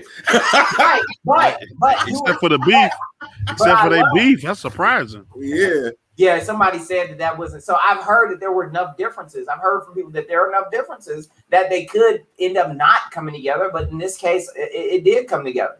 And the one thing that one of my friends who I went to school with, also who was part of the wedding party overall, said to me, she said that when Africans, especially, or just immigrants in general, come to this country, they become very orthodox about their culture as they practice it here, because they have nothing else to hold on to, depending on what the backdrop in their community that they're part of now. So they really want to follow specifics and everything they can remember and find about how they did things or how their community back home supposedly does things.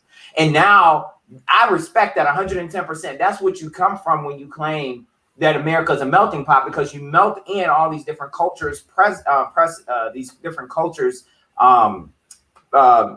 traditions and things, but you stay true to who you are in your backdrop. These men came into this space, hijacked it, just like those city council people. They hijacked the dysfunction of the black community, and then were disloyal to their own ethnic tradition of how to express themselves by abusing and using our expression methodologies and mechanisms to grab a hold of our attention and run with it and get 385,000 subscribers in a year, right? And to jump onto that, right? Like I told you, Kevin Samuels was very intricate in helping them, get some, name recognition, like I said, other different black, but him by far from the black manosphere. Then, what ended up happening is that they started to, like kind of disrespect Kevin Samuels, because there was a lot of, I saw this, and then just people on the inside would come out and later on say, like, Kevin stopped dealing with them because he's like, hey, you're putting your show on at the same time my show is. Both of our viewers are the same. So, and then also what I saw from just being a viewer, people in the comment section were like, when the girl, so they got this thing where they interview girls, and they so on and so forth, and they give them these red pill truths or whatever, and most of the women reject it, and then there's a kind of tension going back and forth, and so that's Myron's role, right? And so you would have people, again in there, and obviously the girl is cutting them off, doing whatever, saying whatever, I don't disagree, and so you have people in the comment section saying, yo man, you should have let Kevin would have got her, you know what I'm saying? So they actually at one point in time, was like, hey, listen, we do, they had to they indirectly put shade on Kevin, basically saying like, listen, we respect Kevin and everything, but what we're doing is way more than what Kevin's doing. Kevin is interviewing people. He's dealing with girls. He's dealing with women via Zoom, right? He's like, he's interviewing women via Zoom or what have you. We're doing live. We got 10, 11, 15 girls in studio, and we're managing this. We're doing way more than them. You know what I'm saying? So don't come in our chat talking about Kevin Samuels. You know what I mean? So you could see that there was some sort of animosity. You know what I'm saying? Some sort of, they felt like, hey, we have to be better than him. We'll be better than them. And according, they tried to, say, oh, well, this is just healthy competition. But there's in the back was like, nah, man, this is just how this dude is. He gets whatever he wants to get from you, and then then boom, go on or what have you. So that's why you saw a big drop in their subscribers, because people who are true fans of Kevin Samuels left, people who are fans with Abba and Preach. Because you understand, there's a lot of cross pollination with different people who follow them. You know what I'm saying? And then, like I said, when it became like, hey, they're actually charging. Listen, like you talk, they're actually charging guys, man, literally $700-800 for dating advice, for personal, dating advice and personal. They'll look at your finances and stuff like that, and blah blah blah. You sit with them. So that's why Abba was like, yo, I had to come when this information came out.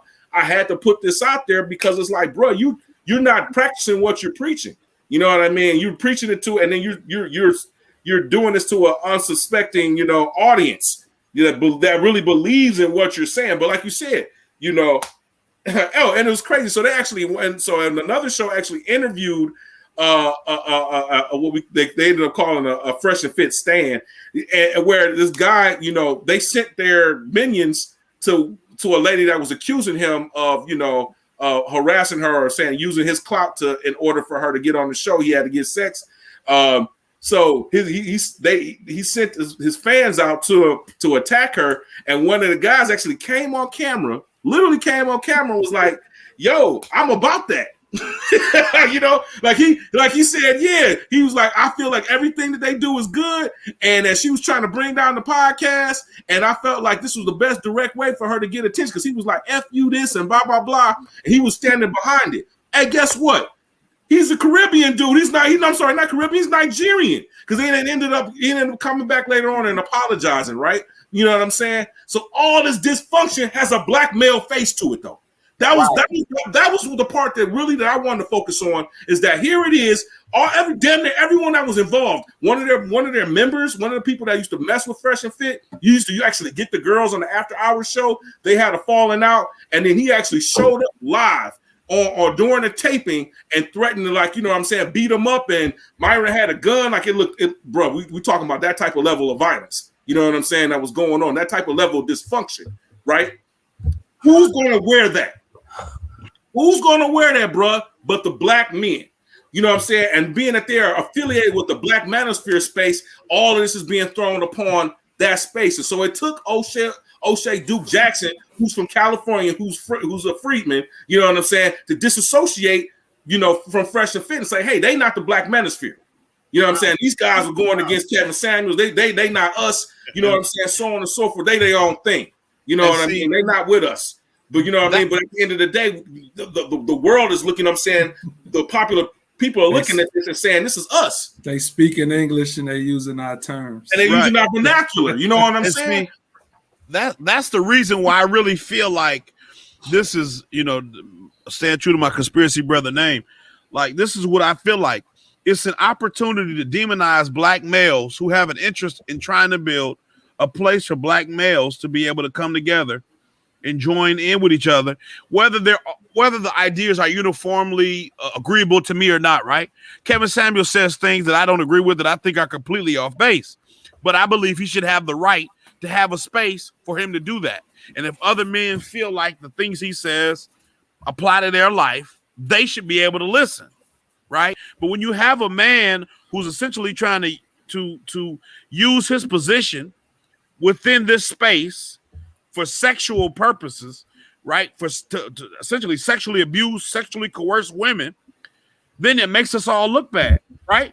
I mean, I wouldn't necessarily consider our show a manosphere show, but it paints us all. Like I said, you tarred and feathered with the same brush because you black men have allowed these types of people to represent you and say these things, and nobody's spoken out.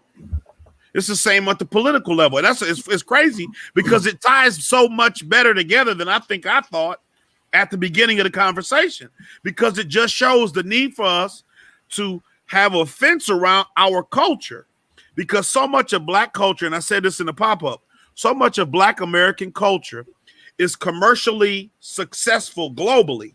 And so what you consider ours is the world's, from blues, jazz, rock and roll, hip hop, funk, to the way we dress and talk and dance and the way we cook and how we behave. It's so commercially successful that everybody picks it up. And so it don't look like when you see Koreans or Asians doing breakdancing, it don't seem like, oh, that's right. It don't seem like, oh, that's black's culture, that's black American culture for y'all to breakdance. Anybody can learn to breakdance. Or like now, even with you hear Adele, when you hear Adele sing, well, that's not black American culture, soul music, but it is, and that's ours, and we don't have any ownership of it. We don't take any responsibility for keeping that up. The same way different groups, like you said, those immigrant groups who come to this country entrench themselves in their culture and history because it's their connection to their past. We have to remember to do that same thing, right? One of the things, somebody, when I was on Twitter, a person, and I mentioned this in the pop-up, this guy was like, man, black American culture, everything in black American culture is rooted in oppression and like something like that. That's what everybody's culture is rooted in. All culture is what your community did on a day-to-day. And I said, we're not the only group. I said, all other groups of oppressed people use that oppression as a foundation of their culture or why they do what they do. An example I gave is Haitian pumpkin soup. The reason Haitians, they eat pumpkin soup for New Year's and they eat it for Independence Day. And the cultural significance of Haitians eating pumpkin soup is because when the French controlled the island, the Haitians, the blacks, the slaves, couldn't eat pumpkin soup. So when they finally kicked the French out in 1804, they all made pumpkin soup as a sign that we're free. That's nothing but roots to oppression, to enslavement, or whatever. And so we've got to understand that everything that we have is a sign of our perseverance as a group of people.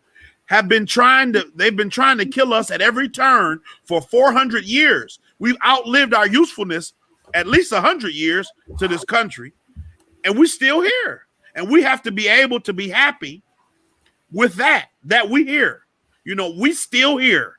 You've been trying to, we don't die, we multiply, as Bebe kids say. We here. Robert Harris. Hey, so I wanted to show this before I get back to Steph, to Gerard. The Fresh and Fit guys, you get your weekly Zoom call for $200 a month, or you can get your VIP level coaching and come to a live show for $500 a month. You can have almost an apartment payment, and you can be part of the family over there, so you can tell where the priorities lie. I'm done with that, bruh. The craziest studio when all of this happened with the guy. I should show where the guy came, where the dude threatened the man. And, it was hilarious, bro. It was hilarious. I mean, it was funny and wasn't funny at the same time because like he could have got shot. It's like for real. But it did. You definitely would have known about it had that happened. You would have definitely known. You'd be like, YouTuber shoots and kills. But anyways, this is his apartment. He was like the studio is literally his condo. Like, I'm like, what? Like, who does that? Who's gonna film a show at them, bro? And they be kicking girls out every day. You know what I'm saying? And inviting random folks to your place. Like, that's the thing. You gonna do something with all these many people coming there? Yeah. You know what I'm saying? Somebody gonna roll up. Because he's not from our culture, he don't know the expression "don't shit where you sleep." Right? You know what I'm saying? Everybody know that. Yeah, man. But like y'all said though, it's about who wears this, right? So when y'all was talking, I started thinking about being on Clubhouse, and I know y'all heard the news with Polite and his rape case that he got. Right. And they tried to hold black people, black men accountable. They was like, black Americans, y'all need to do better. Why haven't anybody in the conscious community called him out? And then people came out in droves, like in multiple rooms, and was like, no, bro, we not finna wear this badge of dishonor. They added the Nigerians and said, this y'all people. Now let's see y'all take some accountability. Oh, because he's an immigrant? No, because he's Nigerian. He's not Freeman. Right. Again. But they tried to, that's the point that I'm trying to make. They try to make us wear it by right, nigga. Right. Right. They like always talking, they said y'all talking in the conscious space, but y'all doing this type of shit behind closed doors. And people was like, "What? Wait a minute. We not wearing this one.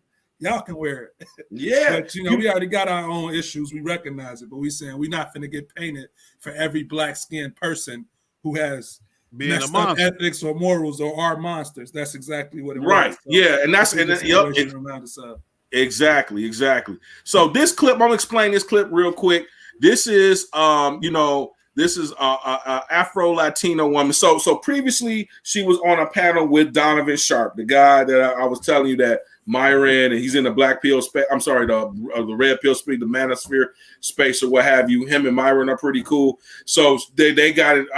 Donovan and her got into kind of like a heated debate, and a back and forth, and names were being called.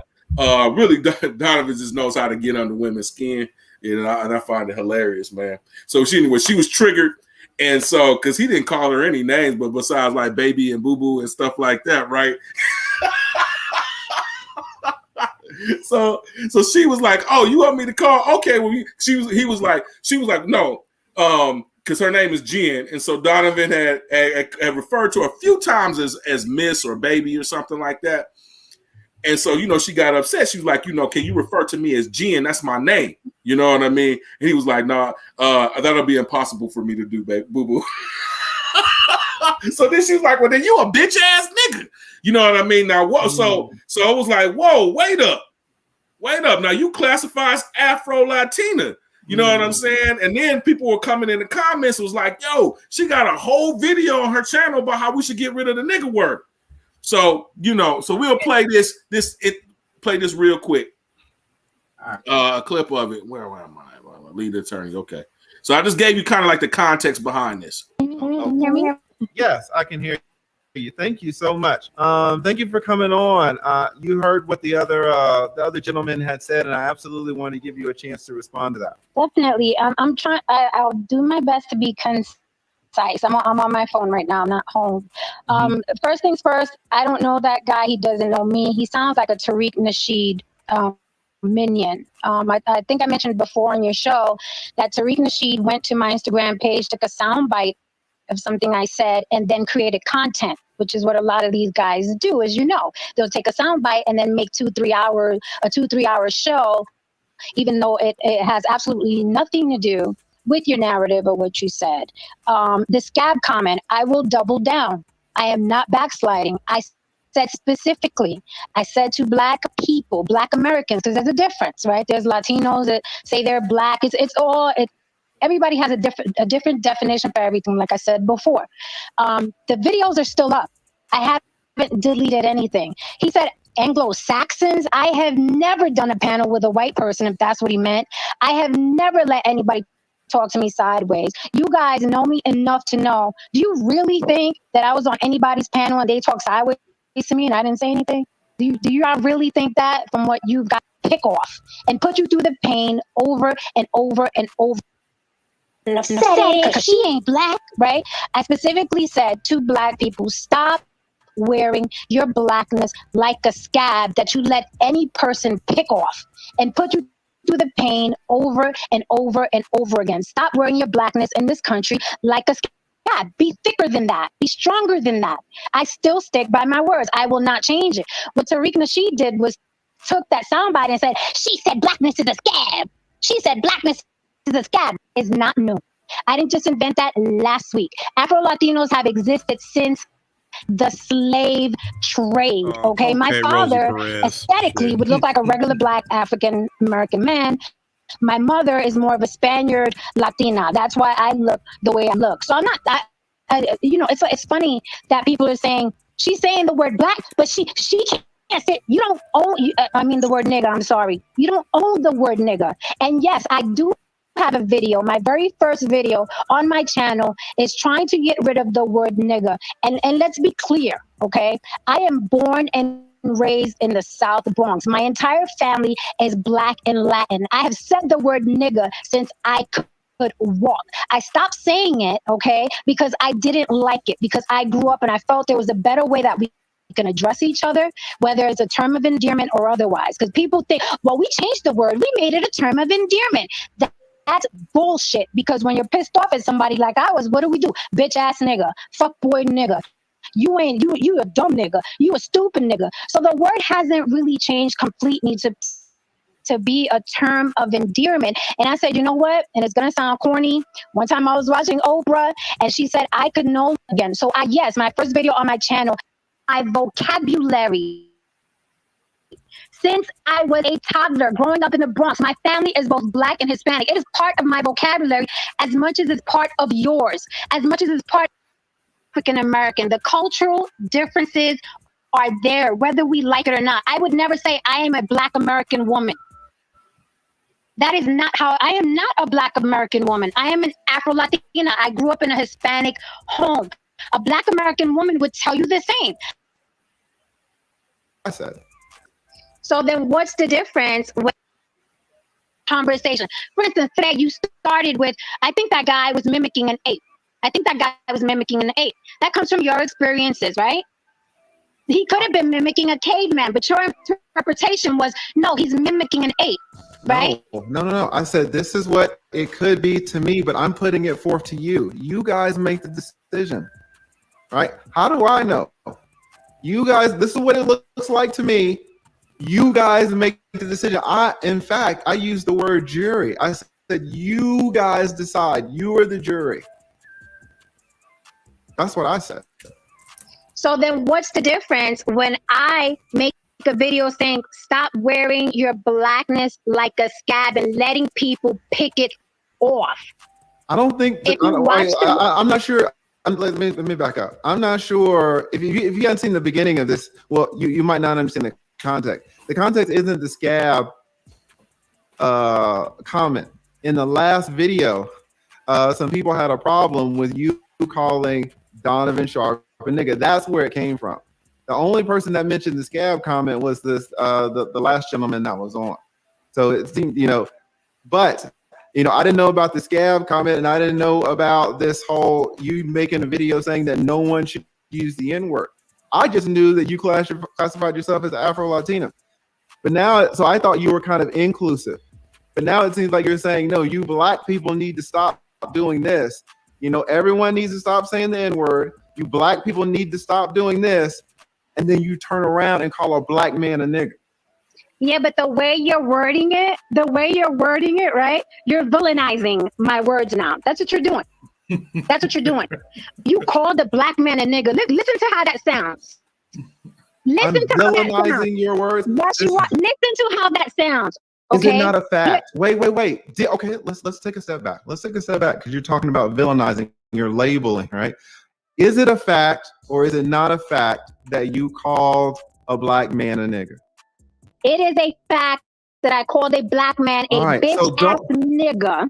I didn't even want to make it that worse, right? So don't tell me that I am villainizing your words when I am stating facts, Jen. I just had to get on somebody else recently about us being intellectually honest on this platform. Don't tell me that I'm what did you say, villainizing your words when I'm stating a fact, because it looks like you're trying to escape accountability for what came out of your own mouth and you're 47 years old. Like I'm not talking to a 15-year-old here. All right? So don't tell me that I'm villainizing your words when I'm just stating a fact. You see where I'm coming from? Yeah. Yo. I know y'all about to definitely deep into that one, man. Yo. I'll start off just by saying let's go back to what we was just talking about with why they not wearing their own customs when they speak in these languages and terms, because we know the Afro-Latinas, they got Latinos, Latinas, they got slurs. So instead of saying bitch ass nigga, hoe ass nigga, why you ain't saying hoe ass spick, bitch ass beaner? Why you ain't saying y'all slurs and make that into an endearment or a curse? Why use the N word when you know it's associated specifically to Black Americans when the English speaker uses it? That's it. And you know what the big problem really is, I feel like for me, and I feel like for the conversation, because even when we talk about trying to understand lineage, if you come to this country and you see yourself as one of us, and so you say you one of us, you live with us, you one of us, you marry us, you might be able to say, you know what, it ain't. I mean this as I consider myself a member of your community, whether or not you share the actual full total lineage. But for a person to come in, Rosie Perez, and I'm Afro-Latina, rolling your R's and talking about nigga, like you said, you know, be with your own people then, bro. Because like I said before, this is, again, when I was on Twitter, this Jewish guy, he was like, yeah, when I'm in the gym, he was on, you know, whenever I'm in the gym, I hear music and it's always got the N-word. And I just want to know why I can't say the N-word. So I said to him in response, I said, if you start saying the N-word, I'm going to say the K word. And he never said nothing back. And so it's just like, look, bro, it's simple. I can't call your mama a bitch, but you might when you mad. You can't say this word. Right. Point blank. You know, we have so many social customs in just as human beings of things you can do and things you can't do just because of this small thing. If you call an Indian a Pakistani or vice versa, they'll be ready to kill you, bro. And they the same people. Honestly, India and Pakistan weren't separate countries until the British left. Right? Yeah, they the same. You call a Japanese a Korean or a Korean a Chinese and see what happened, bro. They want to fight you.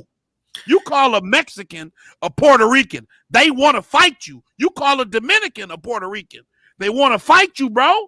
Hey, Eritrea and Ethiopia, we just talking about the man. He's like, yo, bro, they literally, Eritrea was part of Ethiopia. For hundreds, probably a millennia. You know what I'm saying?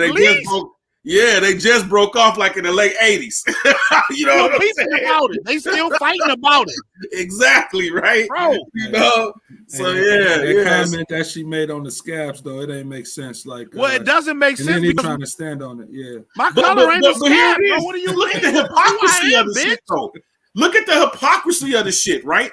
You know what I'm saying? Now you could come in, assume our culture, and still to tell us that you're not part of our culture all at the same time, and then critique us and say, "Oh, you motherfuckers too sensitive." And stop using the word, but knowing for her last 47 years of her life, she's used that word. Even if she said, "I don't like using it," you was fucking using it still, because every time you get mad, you resort to it. So that's what we saying. And you think it's okay. That's why I like that's why I like the comments they were saying, here comes accountability. Here comes she gonna try to dodge accountability. The comments was on code. That's it was hitting her up, dude. You know what I'm saying? But yeah, man, I mean, and so for me, it's a larger thing. Here's another thing. So the other half of this is, I know not everyone has the power to do this or have the energy, because I was getting into it with my brother about it, because he had the opinion like, well, I think of a Puerto Rican as a nigga too, so it don't bother me when they say it. No, it fucking bothers me they say it, because guess what? Just like that female did, that Afro-Latina did, right? You know what I'm saying? They don't think they one of us. He was like, well, it don't matter if they think they one of us or not. They really, no, it do matter, bro. It do matter, man. And so in my presence, you ain't gonna say that, man. I was playing flag football a couple years back, man, and with the and it was I played flag football with the community of guys that I go to the masjid with. to the mosque, and it's primarily Yemeni and Bangladeshi and people from Pakistan, right?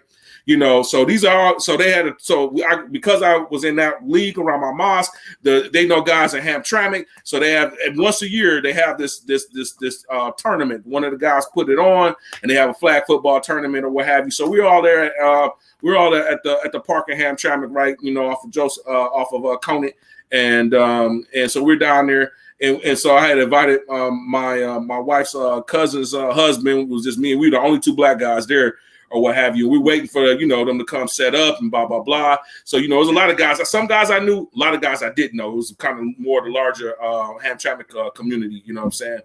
And we sitting there in the cars, and now I hear, yeah, nigga. They calling each other nigga this, nigga that. I said, hey, homie, hey, check this out. We're not doing that right now.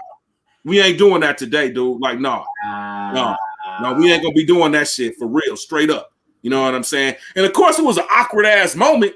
You know what I mean? But hey, I had to be forceful about it. Like, no, these were younger guys. You know what I'm saying? They like in their 20s, teens, 20s. You know what I'm saying? Maybe 30s. You know what I mean? I'm 40-something years old. At that time, I was probably like my late 30s or what have you. You have to check mother MFs, man. But that's the problem. Like, everybody's so cool and relaxed nowadays because we're in mixed company, right? You know what I mean? Everyone's cool and relaxed and everything. And it's like, well, I'm cool with blah, blah, blah. You know what I'm saying? Ahmed and whatever their name is, or Sharif, or whatever the case may be. You know what I'm saying? Because, we said we cool. We both Muslims. We hang out. You know what I'm saying? We go to the mosque together, but I guarantee try to go marry your sister. Right. You know what I'm saying? Try, you know what I mean? Try to go, you know what I'm saying? See if they invite you into their house. You know what I mean? It's cool, y'all out on the street, blah, blah, blah, but you ain't never been to the dude's house, because guess what? His mom and grandmama, they don't want niggas over in their house. You know what I'm saying? Like, so that's the thing. That's where I come from at that, man. I remember one time I went to the masjid over there in Hamtramck. I had to stop real fast to go to Friday prayers. I came in, dude, I'm like, assalamu alaikum. That motherfucker looked at me, looked straight me in my face and just kept on going. No salams, no nothing. You know what I'm saying? They always quick to, you know what I mean? I mean, not to say all the communities like that, but it's enough of them, dude. You know what I mean? They don't marry into us and vice versa, even when we become Muslim, you know what I'm saying? And, and then like the same, even with the Africans, it's like, look, dude, we got to be proud of who everyone else put their gate up about their community, dude. Everyone else put the gates up and say who can and can't be in here, so on and so forth, but us, because we so gravitate. We want everyone to accept us. We just, let everybody, we think that's cool. That's funny. You know what I'm saying? I remember ain't no big deal. You brown. That's what it is. Yeah. Bro. You brown. It ain't no big deal. And that shit ain't it, bro. I remember calling you a cowhead, motherfucker. I remember this one cat from school, man. You know what I'm saying? Ahmed, man. He was from Pakistan. And they used to get a kick out of him. Like, they used to have to say, "What is up, home? What is up, dog?" You know what I mean? Everyone got a kick out of him. You know what I'm saying? Like, we think it's fucking funny or some shit like that. But like, nah, dog. Like, no, man. We have to put the gates up, bruh. Culturally, politically, everything. Who you? Who are you? You know what I mean? We know all about that. That's where I'm at with that, man. That you hit the nail on the head. We got to start to wrap it up. But I mean, I like what Robin Hood said in the chat. He said for them, it's not a term of endearment. It's all negative when they use it. And that's how, for us, it may be different. I don't use the word. But I don't allow people to use it in reference to me or talking to me. I really don't. They know that. And so they don't try that. But in regards to our lineage putting up the gates, it's almost like we're the power plant to everybody else who wants an umbrella to fit underneath, who is not white. They come to our neighborhood and use our current, our juice, our water, our gas, and they suck off of that until they build what they want, and then they ship off to wherever they want it to be. Exactly. And they just consume our resources in any way necessary in order to get in and get out. How the Koreans over the black hair market, dog? How is that even possible? Like I was set up by the government. The Chaldeans in every freaking all down there, every liquor store. Now it's liquor store. The Arabs. How did that happen in our neighborhoods? But we're prevented from those same opportunities. You see, this is the thing. You could come in here and get off on the hood, like you said. You're not going to go to freaking Birmingham or Troy or somewhere else. You know what I'm saying? Go to Ferndale. Yeah, exactly. And you know what I'm saying? And you know, just not, you know, may have one store, you know what I mean? You may corner one thing, you know what I'm saying, but not every damn thing, right? You know what I mean? But in the black neighborhood, hey, you know what I'm saying? That's how you come. You come over here, make money off of them, move up, boom, we go somewhere else. Starters. We got to be like starters. I thought starters was black owned. See, there you go. We got to be like, well, yeah, H-1B visas. That's the problem. Robinson Hood said H-1B visas, and that is a problem. We have to go into that on one of these episodes. I think I mentioned it before, but we got to be like the little red hen. Remember that story where she get the wheat, and who will help me plant the wheat? Yeah. And who will help me grow it? Who will help me shear it? Who will help me mill it? Who will help me bake the bread? And then who will help me eat the bread? And everybody, the whole time she asking, not I said the cat, not I said the dog, not I said the cow, but when it's time to eat the bread, who will help me? I will, said the cat, I will. And she say, no, you won't, and walks away. And we got to learn to walk away. If you ain't building with us, you can't reap our spoils. If we want to sell our ideas and intellectual property for the benefit and edification of our community, to stabilize ourselves and stabilize our culture and our place in American society and global society, that's our right. We can't continue to be taken advantage of for other people, just like in Cadillac Records. Remember when he was talking to Chuck Berry, he said, I'm going to make you rich. He was talking to Chess, and he said to Chuck Berry, I'm going to make you famous. So then Chuck Berry stood up and switched seats because I want to be famous. I want to be rich. I don't need to be famous. I want to be rich. We got to learn to take control of our own intellectual property. That's what our culture is. So let me box it up. I mentioned starters because it just popped into my head when we talked about this cultural, not really cultural robbery, but the siphoning of wealth through appropriation of resources in our hard-earned money to organizations, especially businesses that are not owned in our community or are not reinvesting in our community specifically. I mentioned starters, it just popped in my head because starters opened a location in Southfield just down the street from me last year. And it's been popping ever since. Like never until they opened that location has that parking lot been full all the way to dang near midnight throughout the week. That is not a parking lot that should be that full during midnight. I told a guy yesterday I was talking to at that event, I said, oh, I live in Southfield. He laughed and he said, well, Southfield is just Detroit. And now, in that sense, I agree. And I've always agreed since the past year and a half, understanding more about Southfield. Southfield is nothing more than a suburbanite extension of the west side of Detroit. When I talk about Detroit, I talk about Southfield being a place where people on the west side run to if they can get across 8 Mile. And I talk about East Point being a side or an area where people on the east side can run to when they get across, if they want to get across 8 Mile. East Point, Roseville. Yep, right. Starters Bar and Grill now open in Southfield. This was a story dropped by Metro Times back in December of 2020, owned by Ali Said. I ain't even how I pronounce that. Ali Saad. It's Saad. Ali Saad. So I remember, I think there was an event. Wow. Look at that shit, man. Wow. Here's the time. Here I'm thinking that it was black owned, bro. Because they on Plymouth. I mean, what's the first the first location is one in Plymouth, one in downtown, is one in Southfield. Damn. Yeah, but we patron the hell out of them damn things. Any starters you go to is super packed, bro. Super packed and super black. Super black. And you know what, though? Here's the thing. I'll side up with this. Me and my boy, we're experimenting on a lot of different places in Detroit, and we went to Bar 7. Bar 7, another spot. Super packed, super black. They super packed and super black to the point where they even had a gun incident in the parking lot a couple years ago, and the city of Southfield tried to take the liquor license, and then the owners went out and said, we know what we're going to do. We're going to change the music to jazz. We're going to try to push the riffraff out. You can't push the riffraff out of their own city, sir. Southfield is now Detroit. However, since you came here and you knew who you were marketing to, that's what you got. However, when I went in there about a month and a half ago, I asked the owner, I asked for the manager. The manager came over, and by the time the manager had come over, I'd already Googled who the owners of Bar 7 were. There were 2 people named, and so when I asked the manager who the owners were, He said, well, it's just one person now. And it was still that one person. Ain't nobody, and that was not a black guy. That was not a lineage of the descendant of freedmen. He may have been a Detroit native, but at this point, heck, I think it said he lived out in Plymouth, somewhere else. He ain't living in the city of Detroit. I doubt he lived in Southfield. And so that's kind of how this works. It's similar to the city police, right? Go live out in the suburbs, but come to the city, get you a couple dollars off of these black people doing everything from, all this dysfunction, whether we spending money in the wrong places or we're committing crime and they need to pay you 20 hours of overtime on your base pay as a police officer in order for you to get a decent living, like we talked about in our last episode. Yeah, man. It's yeah. Right. It's the game. It's the game. If Fresh and Fit can charge $500 a month for their show, we're gonna have to start making merchandise and giving people, because we give too good a product. We're gonna have to make them "Who You" shirts, because that's a good saying. Who you? Who you? Who you? Because I like that guy. Reparations.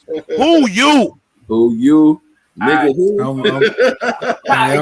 I'm definitely with that, and just to get a raps, like the rapping comments for me, man, I'll definitely say, like you guys said, we got to have the gate up. At this point, we know that people preying upon our culture, they preying upon our politics, and they most definitely preying upon that black dollar. So, with that being the case, we got to be aware and weary. Like it's been happening. So what we gonna do to stop it? Like Ramon said, we are the power. There's only one group of people that don't know that we got the power, and we're allowing these people to come in and step on us, but they wouldn't be able to do it without us. And that's just like he said with the white folks. He said they'll never allow these people to set up these type of establishments, franchises, or political powers in their neighborhoods because they ain't going to choose over their own folks. And that's the reality. That's a heavy duty one. Stedman, your wrapping words, your closing words. I kind of want to reiterate what Ernest just said, man. We and what Ramon said by extension. We need to understand the role that we play in this process. We need to try to engage. Like I said when I started, we want to engage. We want to be involved. We want to be motivated, and we want to hold people accountable. We got to figure out how to get other people to see the value in the process, to holding people accountable. And that's how we get to see the change. It's going to be from the ground. It ain't going to be from the head. It's going to be from the feet. It's going to be from the ground. That's us. We got to continue to fight, continue to work, continue to build, continue to educate. Fight, fight, fight. J. Rocky. Man, it's the same with me, man. We have no permanent friends. That's pretty evident, dude. We also have any permanent enemies as well. We could work with whoever we work with. We're not anti-immigrant. We just pro freedom, and if you're an ally, you're an ally. We could work with you. But there's one thing we do have. We have permanent interest, man, and our interest is the upliftment of our people. Fully and foremost is the upliftment of our people via the means of reparations as being one of those ways to do so. Important cog in that wheel. And that's all that I have, man. Again, I'm not anti anybody, but man, I'm definitely F1 freedmen first. You know what? And to close it out, I'll say, as just what Gerard said, we're not anti-immigrant. We're not anti-political engagement. Not anti,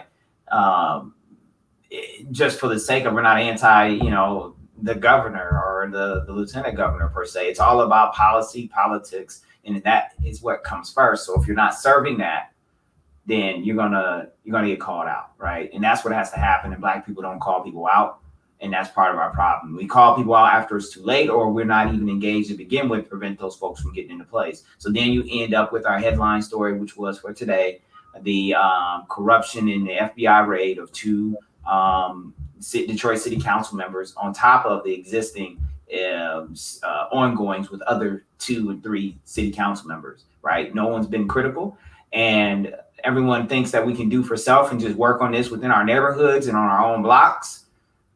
It's not going to work. I had a discussion back at the, we went to the thing the other week, African World Fest. I had a discussion with a young brother who said that we can do a lot for ourselves that we refuse to do.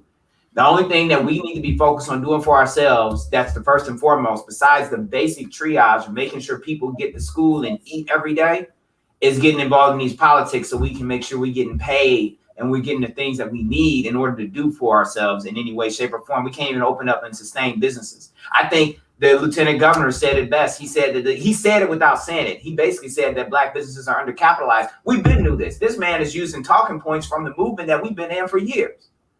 Like he's hitting ground, you know, hitting bedrock or something, right? Like he done figured something out.